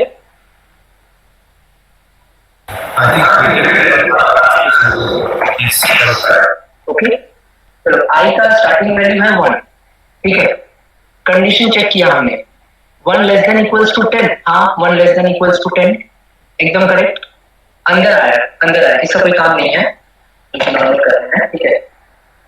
अगर आई का वैल्यू 2 होता है, अगर आई का वैल्यू 3 होता है, मतलब कि या तो 2 या तो 3 या तो 5 या तो 7, ठीक है, अगर ये होता है तो उस केस में मतलब क्या, ये मेरा प्राइम नंबर है और हमें सिर्फ वो नंबर प्रिंट करना है जो कि मेरा प्राइम नहीं है, from 1 to 10 I want to print all the non prime numbers from 1 to 10। तो पहले मुझे पता है कि प्राइम क्या है, 2 है, 3 है, 5 है, 7 है, तो मैंने क्या किया, अगर मेरा आई, अच्छा आई स्टार्ट क्या हो रहा है 1 से, ठीक है, तो आई जो कि 1 से स्टार्ट हो रहा है, तो क्या वो इफ के अंदर आएगा, इफ के अंदर वो आएगा ही नहीं, क्यों, क्या आई 2 है, no it will be replaced by 0, ठीक है, क्या आई 3 है, no it will be replaced by 0, क्या आई 5 है, no it will be replaced by 0, क्या आई 7 है, no it will be replaced by 0। तो अगर जो कि सभी 0 है मतलब और में भी आंसर 0 आएगा, इफ के अंदर आएंगे ही नहीं, तो मैं क्या करूंगा, यहाँ पर मैं 1 प्रिंट किया और उसके बाद मैंने आई को इंक्रीमेंट किया बाय 1, मतलब आई का वैल्यू मेरा 2 हो चुका है, ठीक है। वापस से हम कंडीशन चेक करेंगे, ओके, क्या 2 मेरा 10 से छोटा है, हाँ मेरा 2 10 से छोटा है, ठीक है, अंदर आएंगे, आई इक्वल्स टू ट्रू 2, ठीक है, तो अगर आई इक्वल्स टू 2 ये है, हाँ आई का वैल्यू तो मेरा 2 ही है, आगे चेक ही नहीं करेंगे, लॉजिकल और है, जैसे ही कोई भी नॉन जीरो मिलता है, because it will produce what, as this condition is true it will produce 1, I am getting a non zero value, हम अंदर आएंगे, अंदर आने के बाद मैंने क्या किया, आई इक्वल्स टू 3, ठीक है, अच्छा यहाँ पर मेरा आई का वैल्यू कितना हो गया, इस केस में यहाँ मेरा आई का वैल्यू 3 हो गया। अब देखो कंटिन्यू कर मतलब समझना, अगर मैं यहाँ पर कंटिन्यू नहीं लिखता, ठीक है, तो क्या होता, इफ के बाहर वाला पार्ट भी एग्जीक्यूट होता, अगर मैं यहाँ कंटिन्यू नहीं लिखता तो क्या होता, मेरा यहाँ पर फिर 3 प्रिंट हो जाता, ठीक है, लेकिन मुझको मतलब यहाँ पर क्या करना है, मुझे 3 यहाँ प्रिंट नहीं करना है क्योंकि बेसिकली 2 के लिए इंक्रीमेंट हो गया जो भी हो। मतलब इस केस में मैं बोलना ये चाहता हूँ कि जब जब मेरा प्राइम आ रहा है, मतलब कि आई का वैल्यू अगर 2 है, 3 है, 5 है, 7 है, ठीक है, तब तक कंटिन्यू का मतलब कि जैसे ही कंटिन्यू पे हम आएंगे तो वापस से स्टार्टिंग पे पहुंच जाएंगे, ठीक है, वापस से कंडीशन चेकिंग पे आ जाएंगे। जैसे ही कंटिन्यू पे आएंगे वापस से कंडीशन चेकिंग पे चले जाएंगे, उसके नीचे वाला पार्ट एग्जीक्यूट नहीं होगा और उसके नीचे वाला पार्ट हमें एग्जीक्यूट करना भी नहीं है। ट्राई टू अंडरस्टैंड, उसके नीचे वाला पार्ट हमें एग्जीक्यूट करना भी नहीं। उसके नीचे वाला पार्ट कब एग्जीक्यूट होगा, जब मेरा नॉन प्राइम नंबर आ रहा है। अगर नॉन प्राइम नंबर आता है तो इफ में जाएगा ही नहीं, सीधा वो नंबर प्रिंट होगा और i will be incremented by 1।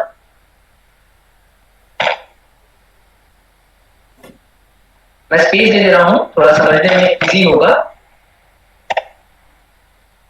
1 non prime, 4 non prime, 6 non prime, 8 non prime, 9 non prime, 10 non prime.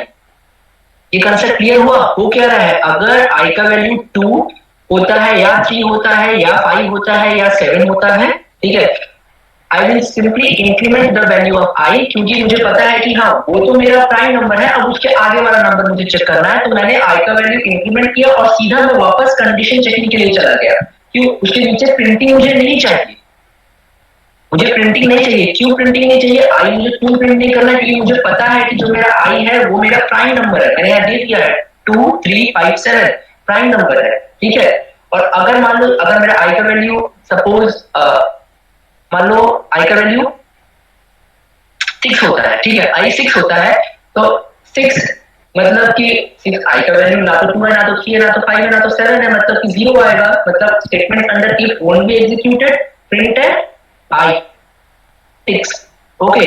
और इफ के अंडर कंटिन्यू आ रहा है, इसका मतलब अगर इफ के पैरेंथेसिस में मेरा नॉन जीरो वैल्यू आता है तभी मेरा कंटिन्यू एग्जीक्यूट होगा। कंटिन्यू एग्जीक्यूट होने का मतलब वापस कंडीशन चेकिंग पे आ जाओ, यहां से इस पोर्शन से सीधा इस पोर्शन पे आ जाओ, ठीक है।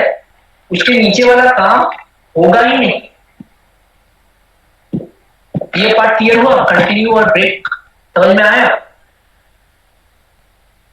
कंटिन्यू और ब्रेक के बीच का डिफरेंस, और कब हम कंटिन्यू यूज करते हैं, कब ब्रेक।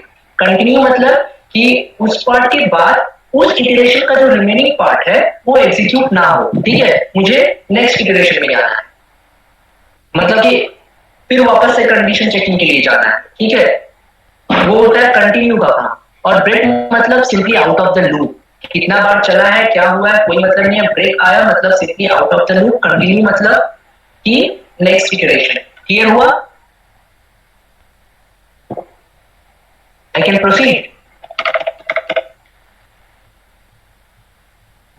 हाँ, तो ये हो गया कंटिन्यू। कंटिन्यू जहां पर हम कंटिन्यू से मीट करेगा, ठीक है, मतलब प्रोसेसर, ठीक है, इसका मतलब execution again from the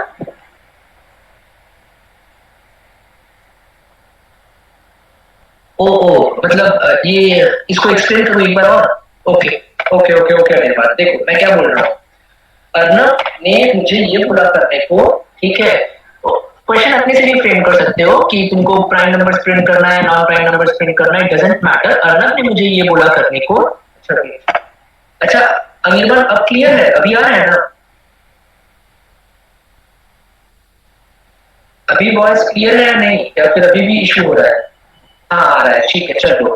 Arnab ने मुझे ये बोला कि 1 से लेकर के 10 तक जितना भी नॉन प्राइम नंबर्स है वो मुझे प्रिंट करना है, ओके, 1 से लेकर के 10 तक। तो मैंने क्या किया, आई मेरा वेरिएबल है, उसको मैंने 1 से इनिशियलाइज किया, ठीक है।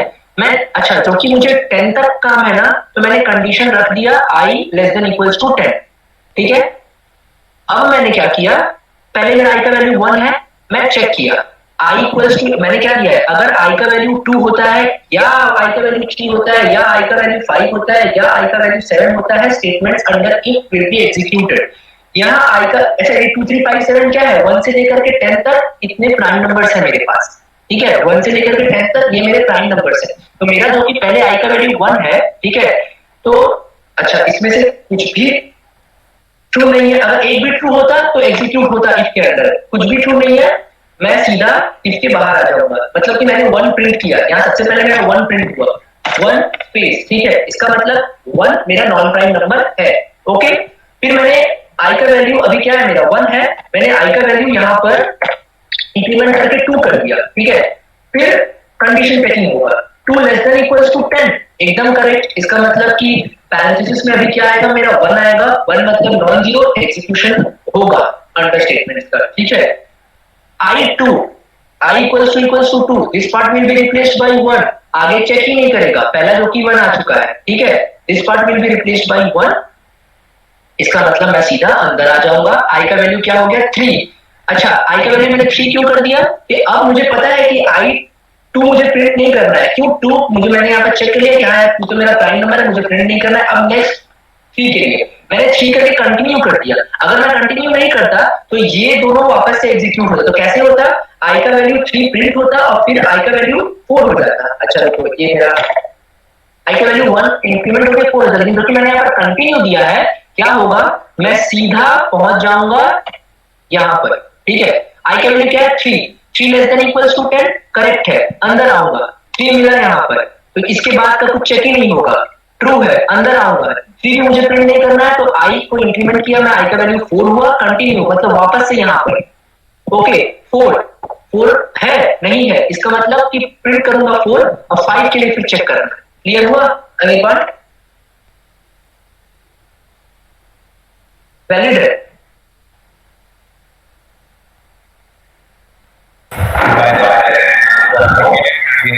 इसको इजीली भी कर सकते थे, हाँ, लेकिन नहीं करते तो इसमें मैंने कुछ नहीं स्टेटमेंट डाला और एल्स में मैंने प्रिंटफ डाला था, तो वो और इजी होता, लेकिन यहाँ हमारा जो कंसेप्ट था वो ये था कि कंटिन्यू क्या काम करता है वो जानना। प्रोग्राम तो बहुत सारा होगा, ठीक है, ये हमने ये सीखा कि कंटिन्यू काम क्या करता है। कंटिन्यू का मतलब अगर हम कंटिन्यू पे रीच करते हैं उसके अंदर, ठीक है, उस लूप में जो भी है वो एग्जीक्यूट नहीं, उसके अंदर मतलब उसके नीचे उस लूप में जो भी है वो एग्जीक्यूट नहीं होगा।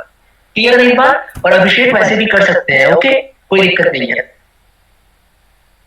क्लियर है? वो भी मतलब सही है वो अभिषेक, ठीक है, यस वी कैन यूज, क्योंकि वो तुम क्या कर रहे हो, प्रीफिक्स ऑपरेटर का यूज कर रहे हो, इट इज वैलिड। उसका भी मतलब क्या होता है, I इक्वल्स टू I+1, ठीक है। ओके, तो एक फॉर लूप जल्दी से बता देता हूं, ओके, तो अच्छा रहेगा। बाकी इंट्रो दे देंगे तो आई थिंक वो बेटर रहेगा। ओके माय ओपिनियन नहीं, ओके, ये भी सही है क्योंकि उतना टाइम नहीं बचा है हमारे पास, तो 15 मिनट्स हम सीपी पे डिस्कस करेंगे। अच्छा, किसी को पता है फिर फर्स्ट ईयर से ना कि कॉम्पिटिटिव प्रोग्रामिंग के बारे में अभी तक किसी सीनियर से कुछ बात हुआ है कि क्या करना है, कैसे करना है सीपी को लेकर के?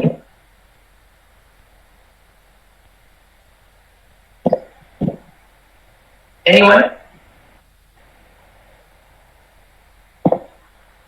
देखो कॉम्पिटिटिव, देखो अब तो चीज ये है कि अगर अभी से स्टार्ट करोगे तो फायदा होगा, ठीक है। तो मैं एक दो प्लेटफॉर्म्स के बारे में बता दे रहा हूँ, वहां से प्रैक्टिस करना, ठीक है। जैसे कि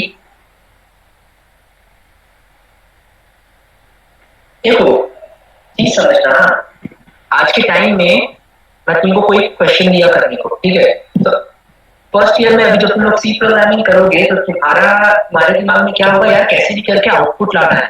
अगर मैं क्वेश्चन देता हूँ कि प्रिंट करो ऑल द प्राइम नंबर्स, जैसा हमने डिस्कस किया, ठीक है, इसके लिए बहुत अच्छा, जैसे मैं बोलता हूँ कि print all the prime numbers from 1 to 10 lakh, ठीक है, print all the prime numbers from 1 to 10 lakh, या फिर फ्रॉम 4 to 10 लाख, कुछ भी, print all the prime numbers.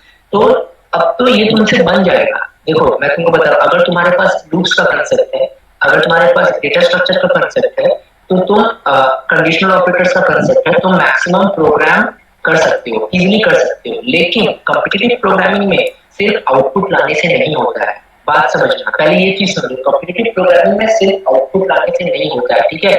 तुम लोग आगे, तुम लोग का एल्गोरिथम सब्जेक्ट है, उसमें तुम लोग टाइम कॉम्प्लेक्सिटी और स्पेस कॉम्प्लेक्सिटी पढ़ोगे, तुमको वो दोनों चीज मेंटेन करके रखना पड़ेगा, ठीक है। मतलब कि इन सिंपल वर्ड्स मैं ये बोलूंगा कि उसमें क्या करना, जितना हो सके उतना कम लूप्स यूज करो, जितना हो सके उतना कम नेस्टेड लूप्स यूज करो। अभी अगर मैं पूरा टाइम कॉम्प्लेक्सिटी और स्पेस कॉम्प्लेक्सिटी लेके बैठा तो बहुत टाइम लग जाएगा। तो इन सिंपल वर्ड्स ये मैं कहना चाहता हूँ, अभी तुम लोगों के लिए क्या एम होगा, कॉलेज में कराया जाएगा, ठीक है, या फिर खुद से भी अगर कोई प्रोग्राम करते हो फ्रेंड से डिस्कस करके, तो इंटेंशन क्या रहता है, आउटपुट सही आए।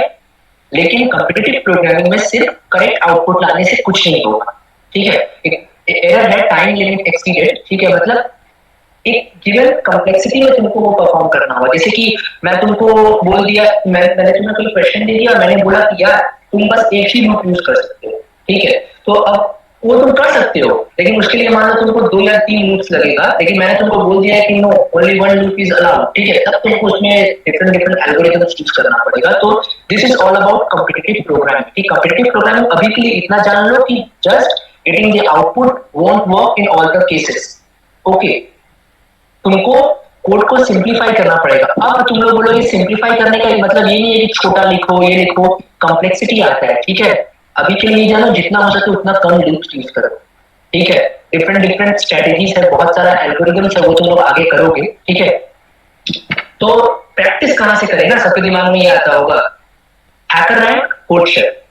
फॉर द टाइम बिंग वैसे तो बहुत सारा और भी वेबसाइट्स है, तो कोडिंग ब्लॉग्स पे कर सकते हो, तुम्हारा हैकर अर्थ है, एडकोडर है, कोड फोर्सेस है, पेप कोडिंग है, गीक्स फॉर गीक्स है, ठीक है। अच्छा, एक और चीज याद कर लो, गीक्स फॉर गीक्स, ठीक है, मतलब किसी भी क्वेश्चन का आंसर इस वेबसाइट के पास है, याद रखना। तुम कोड भी कर सकते हो वहां पर, प्रैक्टिस भी कर सकते हो, लेकिन मान लो जैसे कभी कभी होता है ना कि तुम कुछ कर रहे हो, ठीक है, करते करते मान लो बिगिनर्स को ही यार ब्रेक का काम क्या है समझ में नहीं आ रहा है, चुपचाप जाके लिखो Geeks for Geeks break, Geeks for Geeks continue, Geeks for Geeks function, Geeks for Geeks object oriented programming.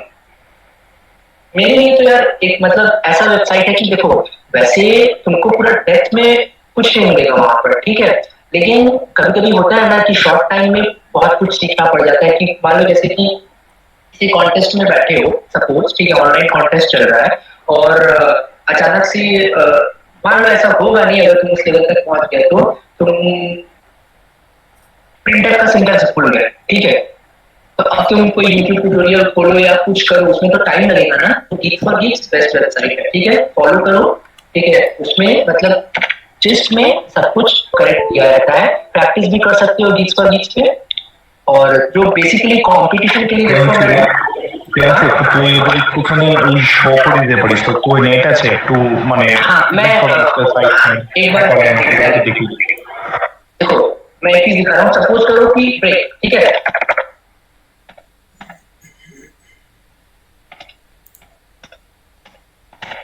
बस इतना लिखो, देखो यहाँ आ गया,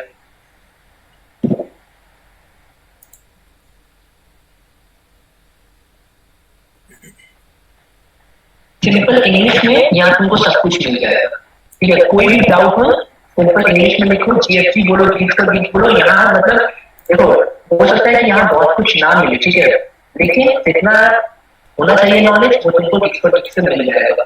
और साइन इन करके तुम लोग मतलब प्रैक्टिस भी कर सकते हो, कोई दिक्कत नहीं है क्वेश्चन से। जैसे देखो मैं एक चीज दिखा रहा हूँ जो सबसे पॉपुलर है अपने कॉलेज में, ठीक है, जैसे अपने कॉलेज में आगे जाओगे तो इस प्लेटफॉर्म के बारे में बहुत सुनोगे, ठीक है, और मैक्सिमम स्टूडेंट्स इसी प्लेटफॉर्म पे कोड करते हैं, कंप्लीट करते हैं। मैक्सिमम स्टूडेंट्स जो कॉम्पिटिटिव प्रोग्रामिंग से रिलेटेड हैं वो इस प्लेटफॉर्म को यूज करते हैं फॉर कोडिंग, ठीक है, जो है कोडशेफ, ठीक है। इंटरफेस कैसा है मैं दिखा दे रहा हूँ, ठीक है, एक बार देख लेना।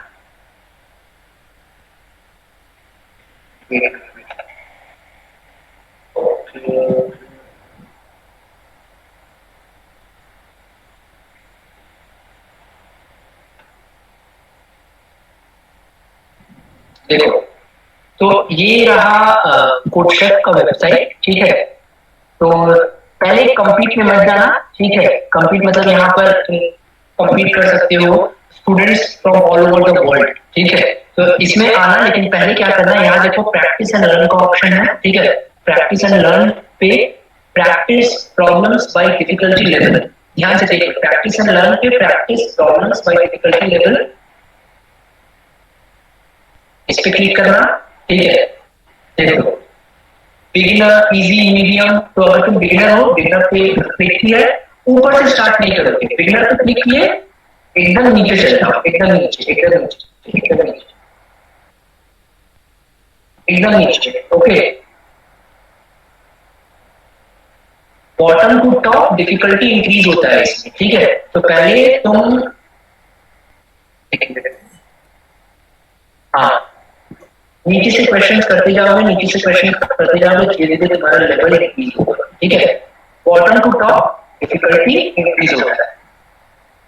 देखो ये सब इंपॉर्टेंट है, लेकिन ये सब करने के लिए पहले एक लैंग्वेज का सिंटैक्स अच्छे से जान लो, ठीक है। ये सब पे तब आना, क्योंकि अगर सिंटैक्स ही नहीं पता है तो फिर फायदा क्या। लॉजिक पे तुम कब आओगे? मैंने जो तुमको बोला कि मैंने तुमको बोल दिया कि यार एक सर्टेन टास्क तुमको परफॉर्म करना है, ठीक है, लॉग एंड कॉम्प्लेक्सिटी में या फिर लॉग एंड कॉम्प्लेक्सिटी में, ठीक है। तो उसके लिए तुमको लॉजिक सोचना पड़ेगा कि हाँ मतलब इन सिंपल वर्ड्स में बोल दिया कि एक ही लूप यूज कर सकते हो, उसके लिए तुमको लॉजिक सोचना पड़ेगा, करेक्ट, ठीक है। लेकिन वो लॉजिक तक तुम कब पहुंचोगे? अगर तुमको सिंटैक्स पता है तब ना। तो सबसे पहला काम तुम लोगों का ये होना चाहिए कि सिंटैक्स क्लियर करो। ओके, सिंटैक्स एटलीस्ट अभी ठीक है, C++, जावा, पाइथन स्टार्ट नहीं कर रहा है तो सी का ही सिंटैक्स क्लियर करो, क्योंकि ये तो तुम्हारे करिकुलम में भी है, ठीक है। और सीपी में पार्टिसिपेट कर सकते हो। फिर धीरे धीरे C++ या जावा, पाइथन कुछ चूज कर लेना।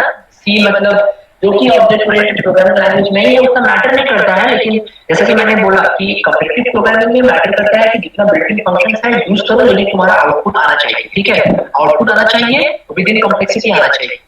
ओके, तो सी प्रोग्रामिंग में उतना बिल्ट इन फंक्शन अवेलेबल नहीं है, तो इसलिए कॉम्पिटिटिव प्रोग्रामिंग में सी प्रोग्रामिंग जो यूज करते हैं उसके लिए थोड़ा डिफिकल्ट होता है, ठीक है, क्योंकि सी प्रोग्रामिंग में उतना फंक्शन अवेलेबल नहीं है बिल्ट। लेकिन फॉर द टाइम बिंग अगर मैं अभी बोलूंगा कि C++ स्टार्ट करो, जावा स्टार्ट करो, तो थोड़ा डिफिकल्ट होगा, सी ही करो।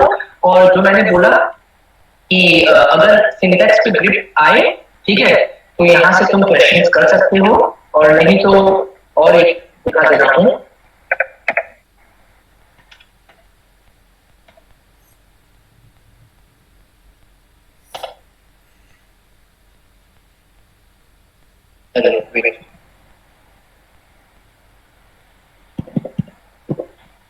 Geeks for Geeks, यहाँ पर भी तुम कोड कर सकते हो, ठीक है। यहाँ पर भी तुमको सब कुछ मिलेगा, यहाँ ट्यूटोरियल्स है, ठीक है। लैंग्वेजेस पे जाना, सी चूज करना, और यहाँ से तुम जो चाहो तुमको यहाँ मिल सकता है रिलेटेड। देखो टॉपिक वाइज दिया है, C language introduction, C programming language standard, यहाँ से पढ़ सकते हो, ओके। और ये तुम्हारा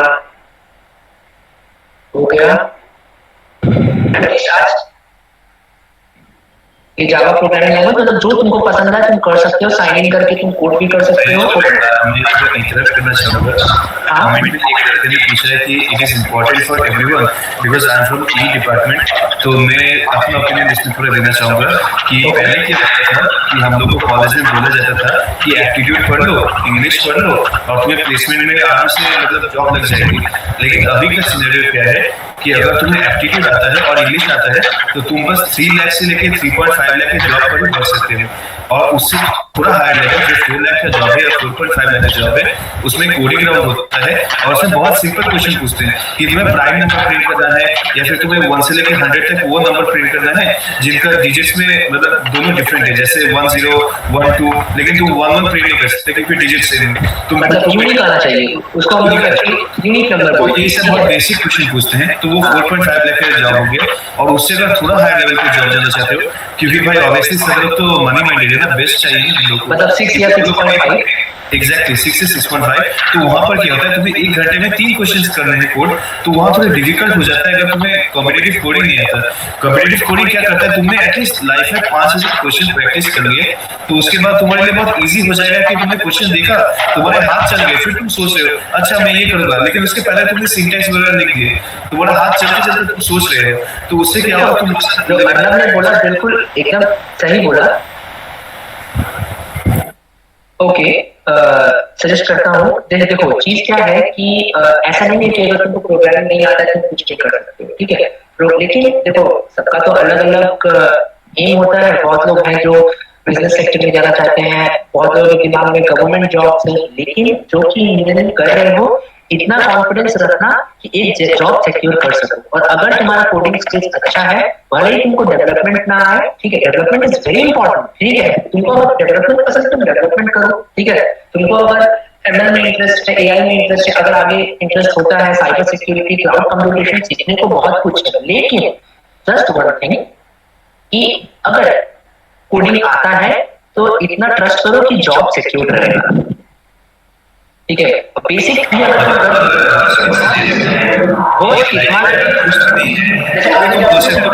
ये भी 3 months मतलब 3 से 4 लाख का जॉब आराम से सिक्योर करके मतलब आपको मतलब स्टेबल बैकग्राउंड, मतलब एक स्टेबल होता है ना फाइनेंशियली स्टेबल पर्सन कि मैं लाइफ में कुछ रिस्क लेना चाहता हूँ या फिर मैं हायर स्टडीज करना चाहता हूँ, लेकिन अगर कभी भी मेरे पास फाइनेंशियल सपोर्ट नहीं है या मुझे कोई जॉब इमीडिएटली चाहिए तो मुझे बेसिक स्किल्स रिक्वायर्ड है कि एप्टीट्यूड कि मतलब तुम्हें time speed distance permutation ratio proportion 8 9 10 का मैथमेटिक्स, एग्जैक्टली, मतलब इंग्लिश की वोकैबुलरी बस, और बस कोडिंग की ये थोड़े बहुत स्किल्स। तो अगर तुमने ये कर लिया तो एटलीस्ट तुम बोल सकते हो कि बीटेक में मैंने कुछ किया हो या ना किया हो, लेकिन मैं फ्यूचर में ये बोल सकता हूँ कि मेरे पास जॉब होगा। क्या होगा कि ई डिपार्टमेंट में वीएलएसआई बहुत डिमांड में है, लेकिन उसके लिए तुम्हें गेट करना पड़ेगा। जो प्रियांशु थोड़ा आइडिया ले सकते हैं भाई, प्लीज थोड़ा उसको गेट के बारे में बोलते। गेट के रेस्पेक्ट में देखो, अब चीज ये है जैसा अर्नब ने बोला कि आगे जाओगे, अभी अगर गेट के बारे में नहीं सुना है तो देखो यार आईआईटी में जाना तो सबका ही सपना होता है, ठीक है। सब अब ठीक है चलो एडवांस अच्छा नहीं हुआ या मेथ्स अच्छा नहीं हुआ, बीटेक आईआईटी से नहीं कर पा रहे, लेकिन दिमाग में तो होगा ना यार कि हाँ आईआईटी बहुत अच्छा है, आगे में सपोर्ट भी मिलेगा सीनियर से, टीचर से भी बहुत सपोर्ट मिलेगा। लेकिन दिमाग में होता है ना कि हाँ आईआईटी जाना है तो उसके लिए गेट ऑप्शन है। लेकिन देखो मैं डीमोटिवेट नहीं करूंगा, करने को कोई कुछ भी कर सकता है, लेकिन डिफिकल्ट है, ठीक है। अगर मेहनत करोगे तो होगा, उसमें कोई दो राय नहीं है। लेकिन सिर्फ अगर गेट का प्रिपरेशन करोगे तब बाई चांस अगर अच्छा नहीं हुआ, अच्छा रैंक नहीं है तो फिर क्या करोगे।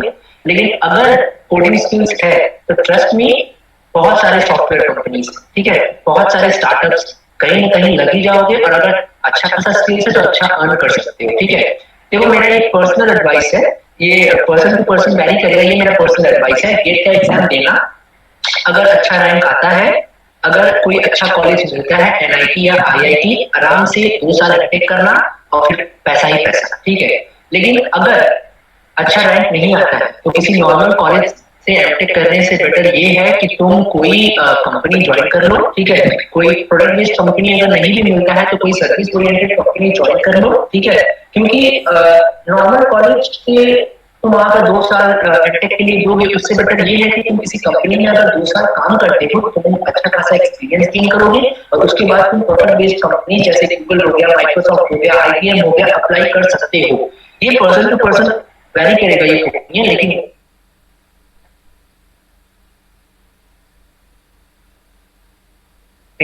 वही तो गेट का सिलेबस है, बस थोड़ा एक्सटेंडेड लेवल पे, जैसा हम लोगों का था आईआईटी मेंस और एडवांस के लिए कि था क्या, मैथ्स था, फिजिक्स था, केमिस्ट्री था, जो 11th 12th में पढ़ाया गया, लेकिन थोड़ा एक्सटेंडेड लेवल पे, ठीक है।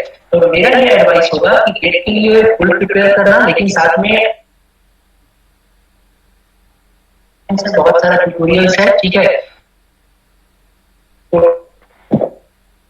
अगर गेट में अच्छा रैंक आता है, कोई अच्छा आईआईटी या एनआईटी मिलता है, चुपचाप आंख बंद करके, ठीक है, हो सकता है कि किसी का फाइनेंशियल कंडीशन उतना अच्छा ना हो, लेकिन अगर तुमको आईआईटी और फीस भी उतना नहीं लगेगा, तुमको आईआईटी एनआईटी मिलता है तो एक बात याद रखना है कि ये 4 साल और वो 2 साल अगर तुम अच्छे से पढ़ लेते, अच्छे से क्या, अगर आईआईटी एनआईटी मिल गया तो 2 साल कैसे भी करके अगर एमटेक कर लेते हो ना, उसके बाद तुम चूज करोगे कंपनी को, कंपनी तुम्हें चूज नहीं करेगा, तुम चूज करोगे। अगर एमटेक कर लेते हो किसी आईआईटी से, ठीक है, तुम चूज करोगे यार गूगल में जाओ या माइक्रोसॉफ्ट में जाओ, कंपनी वहां बैठा रहेगा।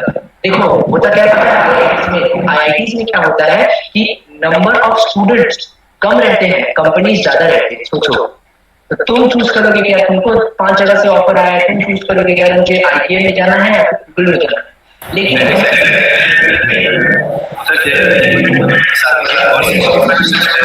जस्ट इमेजिन तुम लोग अभी क्या है, तुम जाओगे यार टीसीएस वाले ले लो मुझे, प्रोसेस वाले ले लो मुझे, ठीक है, लेकिन अगर वही एमटेक कंप्लीट कर लेते हो किसी आईआईटी से तो मतलब राजा हो। लेकिन अब नहीं भी हो सकता है तो एक बी प्लान तो रखना पड़ेगा ना। एस्पिरेंट कि अगर वो एप्टीट्यूड करते हैं तो अगर आपको फ्यूचर में कैट करने का मन है या गेट अभी या यूपीएससी या कोई बैंक एसएससी सीजीएल सीएचएसएल या कोई भी मतलब कोई भी कॉम्पिटिटिव एग्जाम में बैठोगे हेल्प मिलेगा अगर तुम्हारा एप्टीट्यूड स्ट्रांग होता है तो एप्टीट्यूड फर्स्ट ईयर से स्टार्ट करो। मैंने और प्रिंस दोनों ने किया है तो हम लोग अभी भी बैठ के मतलब एग्जाम्स क्रैक करते हैं 6.5 7 लाख ऐसे, तो मतलब एप्टीट्यूड अगर स्ट्रांग है ना तो हम लोग बहुत एक और चीज बोलूंगा, देखो इतने कम टाइम में ना सब कुछ गेन करना पॉसिबल नहीं होगा। एटलीस्ट पता चले तुमको, जैसे कि टीसीएस का कोड भी क्या होता है, टीसीएस निंजा होता है, ठीक है, एनपीटीक्यू होता है, फिर तुम्हारा ये एक्टिविटी होता है तुम्हारा इन्फोसिस का, ठीक है, एनपीटीक्यू भी तुम्हारा इन्फोसिस का ही है, ठीक है, एनक्यूटी होता है तुम्हारा टीसीएस का। तो ये एग्जाम्स के बारे में जानो कि हाँ ये एग्जाम तुमको आगे देना है, जितना एक्सप्लोर करोगे उतना ही सीखने को मिलेगा। और याद रखना कि अगर मेरा ये एडवाइस रहेगा कि अगर अच्छा कॉलेज नहीं मिलता है तो एमटेक करने से बेटर रहेगा 2 साल किसी सर्विस ओरिएंटेड कंपनी के लिए काम करो। अच्छी सर्विस ओरिएंटेड कंपनी के लिए वो इतना एक्सपीरियंस तुमको दे देंगे कि तुम फिर हायर कंपनीज के लिए अप्लाई कर सकते हो, ठीक है। लेकिन इसका मतलब ये नहीं है कि यार मुझसे गेट होगा ही नहीं, सबको अपना बेस्ट देना है और सबके अंदर कैपेसिटी है, हम कुछ भी कर सकते हैं, ठीक है। थोड़ा सिली मिस्टेक्स पे कंट्रोल रखना पड़ता है और सब कुछ होगा, ठीक है। और मतलब कि हम लोग आपका अवेलेबल है तो जब भी हेल्प लगे किसी भी मैटर को लेकर कॉन्टेक्ट कर सकते हो। और बस इतना ही है, तो अभी के लिए ट्राई करो कि 1 महीना के अंदर सी पूरा खत्म करना, ठीक है, अच्छे से।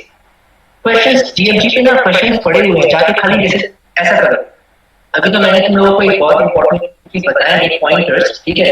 सी का एक बहुत इंपॉर्टेंट पार्ट है पॉइंटर्स, ठीक है। पॉइंटर्स का कंसेप्ट पूरा बहुत इंपॉर्टेंट है, तो तुम लोग खुद से करना स्टार्ट करो पॉइंटर्स। और बता रहा हूँ कि जैसे कि एक पार्ट खत्म किया, चलो पॉइंटर्स के बाद में आते हैं। सपोज तुमने फॉर लूप खत्म किया, ओके, फॉर लूप का पूरा नॉलेज तुम्हारे पास है या स्विच केस का पूरा नॉलेज तुम्हारे पास है, तो तब जाकर के लिखो क्वेश्चंस ऑन फॉर लूप जीएचटी, क्वेश्चंस ऑन फॉर लूप, ठीक है। देखो लाइन से क्वेश्चंस आ जाएगा, सॉल्व करो। इससे क्या होगा, देखो जितना क्वेश्चन सॉल्व करोगे उतना ही मतलब कंसेप्ट और क्लियर होगा, ठीक है।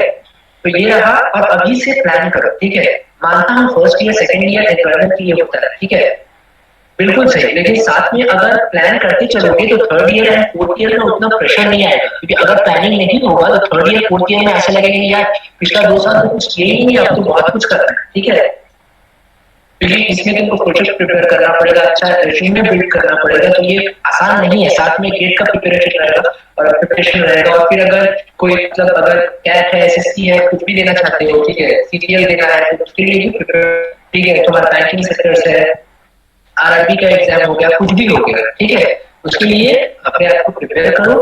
और बस इतना कहूंगा कि एक से ज्यादा ऑप्शन रखना, ठीक है, कि कहीं ऐसा ना हो जाए कि अगर सिर्फ गेट अगर लास्ट में नहीं हुआ, ठीक है, तो ऐसा रहे कि हाँ यार मैं कर सकता हूँ, मतलब मैं कोई भी कोडिंग एग्जाम क्रैक कर सकता हूँ, और एटलीस्ट 6.5 या फिर और बेटर होगा तो 8.5, ठीक है, उतना मैं कर सकता हूँ, समझ रहे हो। दैट इज वेरी इंपॉर्टेंट, क्योंकि अगर देखो तुमको अगर एलपी भी लगता है, मतलब 6 एलपीए, तो इसका मतलब कि मंथली कितना हो जाएगा तुम्हारा 50,000 मंथली 50,000 अगर एक ग्रेजुएट के लिए अच्छा ही खासा अमाउंट है, ठीक है। तो उसके लिए तुमको क्या करना पड़ेगा, सिर्फ अपना कोडिंग स्किल्स एनहांस करना पड़ेगा, और you can easily get 50,000 per month. हाँ, थोड़ा काम करवाएंगे, लेकिन और सिर्फ 50,000 पर मंथ नहीं, उससे तुम्हारा स्किल्स भी एनहांस होगा। स्किल्स एनहांस हुआ कि तुम आगे हायर पैकेज के लिए अप्लाई कर सकते हो, ठीक है, चाहे सेम कंपनी में चाहे डिफरेंट कंपनी में। ओके, एक ऑप्शन रखो, क्योंकि प्लस में, ठीक है, प्लस में एक ऑप्शन रखो, मतलब जो मेन टारगेट है वो तो मेन टारगेट है, ठीक है, लेकिन साथ में अगर कोडिंग करते हो तो आगे पता चलेगा, ठीक है।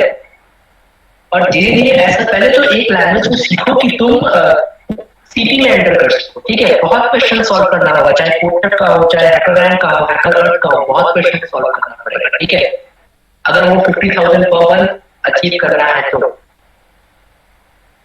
आई think we should stop now. अगर और कोई क्वेश्चन है तो फील फ्री टू आस्क, ठीक है। देखो विच इज बेस्ट, ये ना ये बहुत ही मतलब थोड़ा सा डिफिकल्ट हो गया। अब जो डेवलपमेंट में अच्छा है वो बोलेगा डेवलपमेंट करो, जो सीपी में अच्छा है वो बोलेगा सीपी करो। अब ये पर्सन टू पर्सन वेरी करेगा, ठीक है।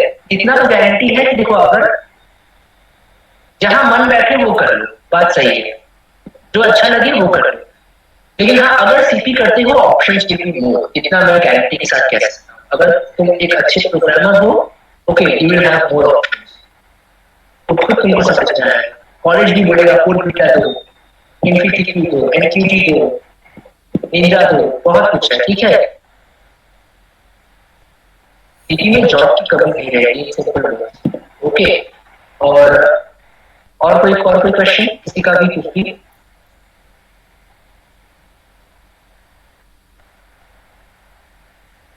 सी के लिए मेरे लिए बेस्ट टीचर है सौरभ शुक्ला, ठीक है। As a beginner Saurabh Shukla का वीडियो देखो, बहुत हेल्प मिलेगा, ठीक है। बेस्ट टीचर है, मतलब एक तो जिसको आता है उसको थोड़ा लगेगा कितना स्लो पढ़ा रहे हैं। अगर कोई पार्ट तुमको आता हो तो तुम से देख लेना यूट्यूब पे, और नहीं तो सी के लिए तो सौरभ शुक्ला बेस्ट है, और पाइथन के लिए नवीन रेड्डी। Python के लिए नवीन Reddy. I think the class is over. I hope you all enjoyed the session, and there will be a feedback link right now sharing in the chat. Please check it and give the feedback because it will be very valuable for us. And for information that everyone asking about the doubts that what is CP, what is web development. Okay, so after that we have the web development workshop right after 1 week. Okay, is approximately at the Friday and Saturday, the next Friday and Saturday. Okay, there will be a web development session, so you can all register through that, and we will share the link on the WhatsApp chat. Okay, so you can register because it's the time, it's the time you come to first year. It's your time that you should explore.